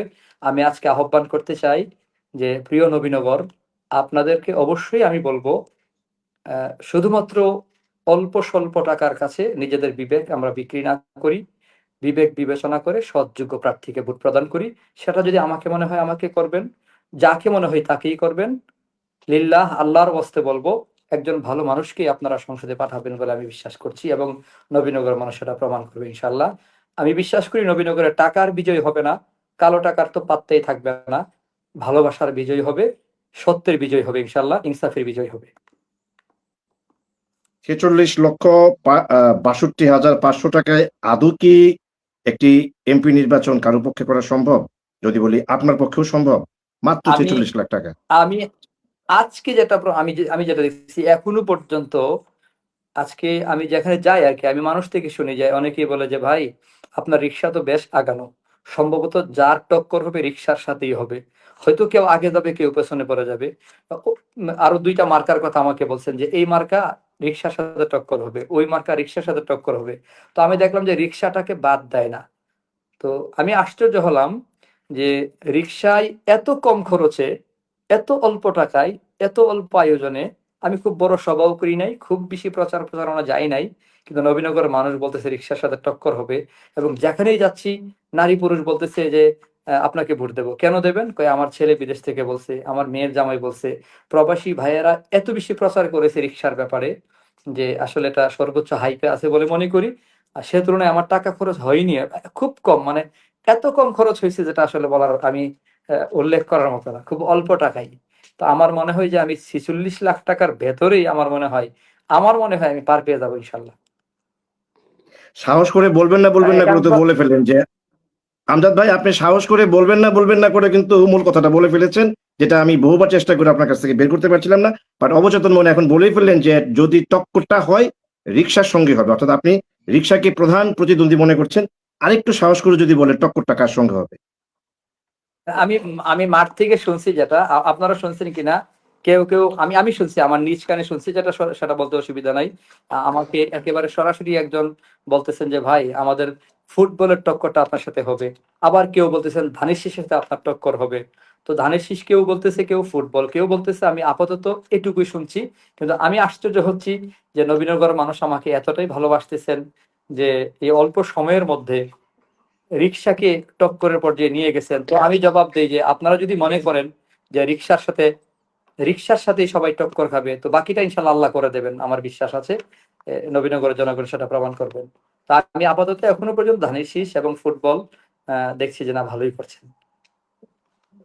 নবীনগরের কথার দর্শক কিংবা নবীনগরের কথার পরিবারের জন্য আপনার কিছু বলা আছে কিনা?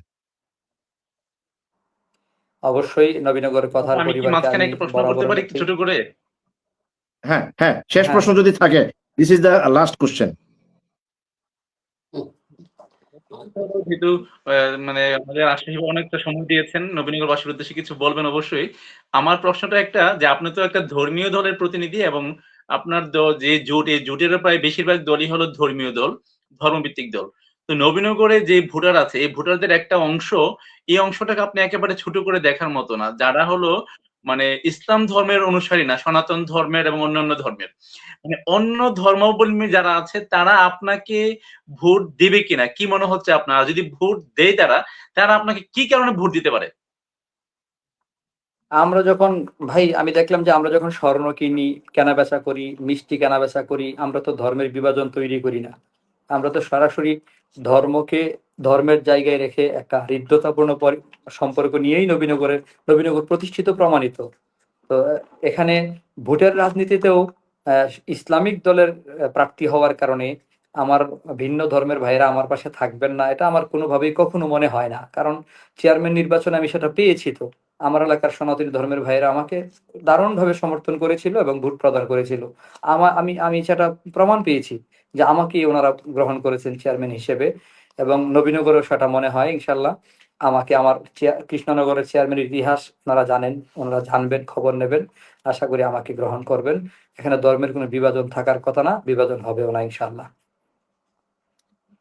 ভাই, আর একটি আরেকটু প্রশ্ন বিষয় যদি আসলে, বলি, আমাদের জি, দলীয় জোটের ভেতরে ধর্মভিত্তিক অনেকগুলো রাজনৈতিক দল থাকলেও আমাদের এই জোটের মধ্যে তো কৃষ্ণ নন্দী আমাদের সনাতনী ধর্মের এক ভাই আমাদের জোটের প্রার্থী। আমি অনেক জায়গায় বলছি যে আগামীর সংসদে আমরা আমরা দেখতে চাই এখানে মুফতি থাকবে, মাওলানা থাকবে, ডক্টর, ডাক্তার, ইঞ্জিনিয়ার, ব্যারিস্টার থাকবে, একজন কৃষ্ণ নন্দী না, আরো কয়েকজন থাকবে, সনাতনী ধর্মের ভাইরা থাকবে। সব মিলিয়ে একটা সুন্দর বাংলাদেশ গঠনে আমরা বিশ্বাসী ইনশাল্লাহ। আমরা সবাই থাকবো, সবাই মিলে বাংলাদেশ চালাবো।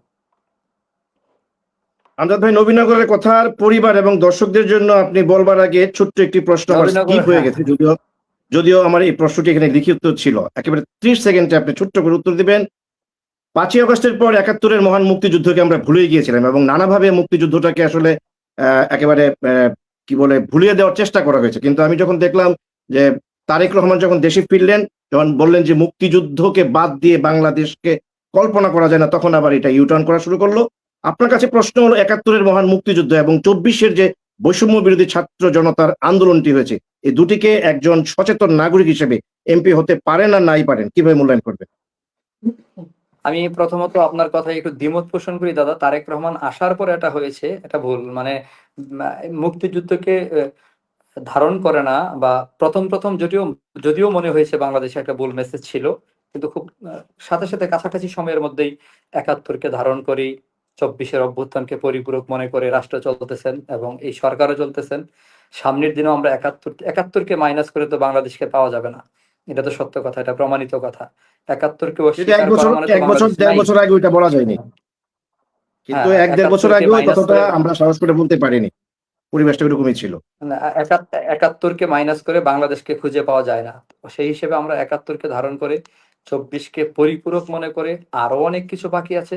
আমরা একটা ইনসাফ ভিত্তিক রাষ্ট্র কায়েমে আমাদের আরো সংগ্রাম করতে হবে। সব মিলিয়ে আমরা তো আসলে একেবারে পরিপূর্ণ ইনসাফ ভিত্তিক বা নেই নেই নীতির উপরে চলেন বা নেই প্রতিষ্ঠিত কোনো প্রমাণিত রাষ্ট্র আমরা এখনো তৈরি করতে পারিনি। ইনশাল্লাহ আশা করি আগামী সরকার, যেটা 10 দলীয় সরকার গঠন হবে, ইনশাল্লাহ আমরা একটা এমন রাষ্ট্র উপহার দেব, দেশের জনগণ হয়তো তাদের কাঙ্ক্ষিত স্বপ্ন পূরণ হবে ইনশাল্লাহ। আপনার সঙ্গে আমি একটি বিষয়ে একমত। তবে যদিও আপনি দ্বিমত পোষণ করেছেন, কিন্তু আমি যেটুকু দেখেছি যে তারেক রহমান দেশে ফেরবার পর যখন ৭১কে নিয়ে উনি সরাসরি বলেছেন যে ৭১কে বাদ দিয়ে বাংলাদেশের ইতিহাস কল্পনা করা যায় না, তখনই এই বিষয়টি নিয়ে হয়তোবা সবাই একটু জোরে সোরে আলোচনা শুরু করেছেন। প্রশ্নটি হচ্ছে যে বঙ্গবন্ধু শেখ মুজিব এবং শহীদ প্রেসিডেন্ট জিয়াউর রহমান, আমরা দেখি যে যখন বঙ্গবন্ধুর দল আওয়ামী লীগ ক্ষমতায় ছিলেন তখন জিয়াউর রহমানের নামটি উচ্চারণ করা গেছে না এই দেশে। আবার জিয়াউর রহমানের দল বিএনপি যখন ক্ষমতায় ছিলেন তখন বঙ্গবন্ধুর নামটি এই দেশে উচ্চারণ করা খুব একটি যায়নি। সেইরকম অবস্থায় যদি আমরা ৭১ এবং ২৪কেও যদি যথাযথ সম্মানের সঙ্গে দুটোকে আমরা যদি ইতিহাসের স্থান দেই, তাহলে আমার মনে হয় সত্যিকারের যে একটি বৈষম্য বিরোধী যে আন্দোলনটি হয়েছে, বৈষম্যহীন একটি সমাজ গঠন, সেটি সম্ভবত সুপ্রতিষ্ঠিত করা সম্ভব হবে যদি আমরা যথাযথভাবে প্রত্যেকটা আন্দোলন, প্রত্যেকটা সংগ্রাম এবং প্রতিটি মহান জাতীয় নেতাকে আমরা যার যার জায়গায় স্থান দিতে পারি। এতে কি আপনি একমত? আমি আমি সবসময় এই বিষয়ে একমত, বিশেষ করে আরো বেশি একমত ওই জায়গাতে আমাদের বরেণ্য মনীষীরা যারা চলে গেছেন ৭১ থেকে নিয়ে ২৪ পর্যন্ত এদেশের জন্য যারা ঘাম ঝরিয়েছেন, রক্ত দিয়েছেন, শাহাদত বরণ করেছেন।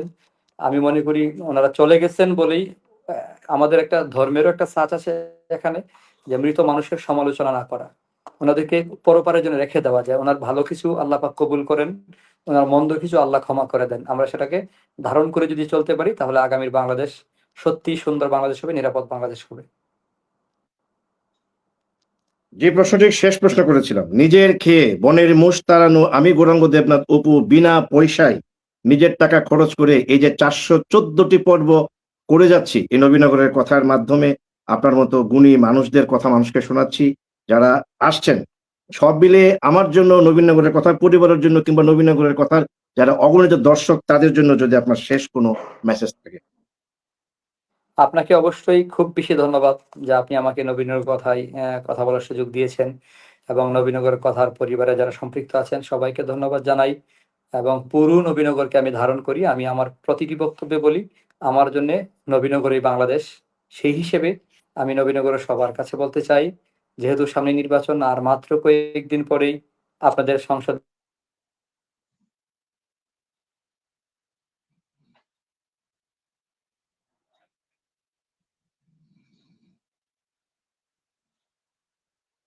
সম্ভবত ভাই কি শুনতে নেটওয়ার্ক, পাচ্ছেন? আমি শুনতে পাচ্ছি, বাট সম্ভবত আমজাদ ভাই নেট থেকে ছিটকে পড়েছেন অথবা নেটের প্রবলেমে পড়েছেন। ওইসব প্রোগ্রামও শেষ পর্যায়ে। আমজাদ ভাই শুনতে পাচ্ছেন? জি, হুম। অবশ্য উনি প্রার্থী, আহ, ওনার মোবাইলে হয়তো আসতে পারে। হ্যাঁ, আমার আমার হ্যাঁ, আছে, কথাগুলো কি আছে। ছিল না কেটে গেছে? না, না, কেটে শুনিনি, গেছে, আপনি শুনিনি। আবার নতুন, repeat করেন। নতুন করে যদি বলেন। সাউন্ড চলে গেল, সাউন্ড। জি, জি। শুনতে পাচ্ছি, আপনি বলেন, আমরা শুনছি। এখন ঠিক আছে, এখন শুনতে পাচ্ছি। শুনি না, আমি শুনি না। আপনি আমরা বলেন, শুনতে বলেন, পাচ্ছি, শুনতে পাচ্ছি। আমি শুনছি না আর কি। বলেন। বলেন। আমরা আচ্ছা, শুনতে পাচ্ছি, আপনি বলেন। আমি আমি ধারণ করতে চাই যে আমি নবীনগরের কথাকে ধন্যবাদ জানাই এবং দর্শকদের ধন্যবাদ জানাই, দোয়া চাই আমি। এবং নবীনগরের ৮ লক্ষ মানুষ, ৪,৬২,৫০০ ভোটার, সকলের কাছে বিনয়ের সাথে বলতে চাই আমরা যেন অন্তত এইবার ভুল না করি। আমরা বারবার যাচাই করব, বারবার বিবেককে জিজ্ঞাসা করব, এবং নবীনগরে সৎ নেতৃত্ব প্রতিষ্ঠার জন্য আমরা একজন সঠিক মানুষকেই যেন নির্বাচিত করি। আমি আমার পক্ষ থেকে বলবো আমি রিকশা প্রতীকে প্রার্থী। আপনারা আমার ৪ বছরের চেয়ারম্যানের দায়িত্ব পালনের ইতিহাস আপনারা এখনো জানতে পারেন, এবং আপনারা তথ্য প্রমাণিত হিসেবে আমি মনে করব যে আমাকে সহযোগিতা করুন।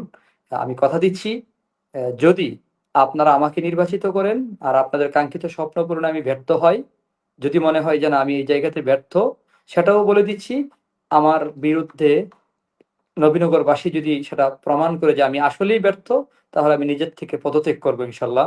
এতটুকুন সাহস আমি রাখি। জোর করে ক্ষমতার চেয়ারে বসে থাকার মতো সেই মেন্টালিটি আমার নাই, ছিল না, এটা থাকবেও না। আমি আহ, গণমানুষের আন্তরিক সমর্থন নিয়ে থাকতে চাই। এজন্য নবীনগরবাসীর প্রতি বিনীতভাবে নিবেদন থাকবে, আমার মার্কাটা নতুন। আর দেখছেন যে রিক্সা, রিক্সা মানেই হলো আমি রিক্সাওয়ালা, এটা হত দরিদ্র বা গরিব মানুষের একটা বাহন। তো আসলে আমি আমি অনেক জায়গায় বলি দাদা, যে আমাকে রিক্সা দিছেই মনে মনে হয় এই কারণে আল্লাহ পাক জানেন যে আমি আসলে এত টাকার মালিক, এত পয়সা আমার নাই। আমি প্রার্থীদের তুলনায় যা শুনতেছি আপনাদের থেকে, যে ওনাদের তুলনায় আমি অনেকটাই গরিব মানুষ। আর সেই কারণে রিক্সা মার্কাটা আমার জন্য আসলেই খুব মানানসই। তো সেই হিসাবে আমি বলবো যে আপনারা আমাকে সহযোগিতা করুন। নবীনগর ভোটার, তরুণ সমাজ, ইমাম, আলেম ওলামা এবং যুব সমাজ, ছাত্র জনতা, আপনারা যারা আছেন, সাংবাদিক বৃন্দ, সকলের কাছে বলবো আপনারা একটি সঠিক নেতৃত্ব বাছাই সবাই সহযোগিতা করুন।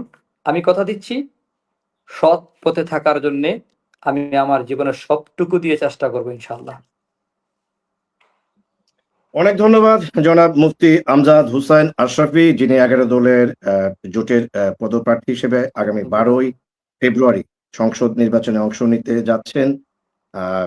তিনি আমাদের আমন্ত্রণে সাড়া দিয়ে আজকে আমাদের সঙ্গে যুক্ত হয়েছেন। প্রিয় দর্শক, আপনারা জানেন যে নবীনগরের কথার এই ভার্চুয়াল লাইভ আড্ডা অনুষ্ঠান আজকে থেকে আমরা এমপি প্রার্থীদের ধারাবাহিকভাবে এই অনুষ্ঠানে যুক্ত করব এবং আগামী আজকে 2 ফেব্রুয়ারি অর্থাৎ একদিন অফ করে পরশুদিন অর্থাৎ 4 তারিখ আমরা এই ভার্চুয়াল আড্ডায় যুক্ত করব আমাদের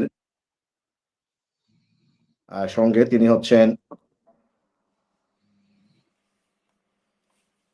আগামী 4 তারিখ আমাদের সঙ্গে ভার্চুয়ালি যুক্ত হবেন ইসলামী আন্দোলন বাংলাদেশের এমপি প্রার্থী, যিনি নজরুল ইসলাম নজু, আজকে যার একটি জনসভা করেছেন।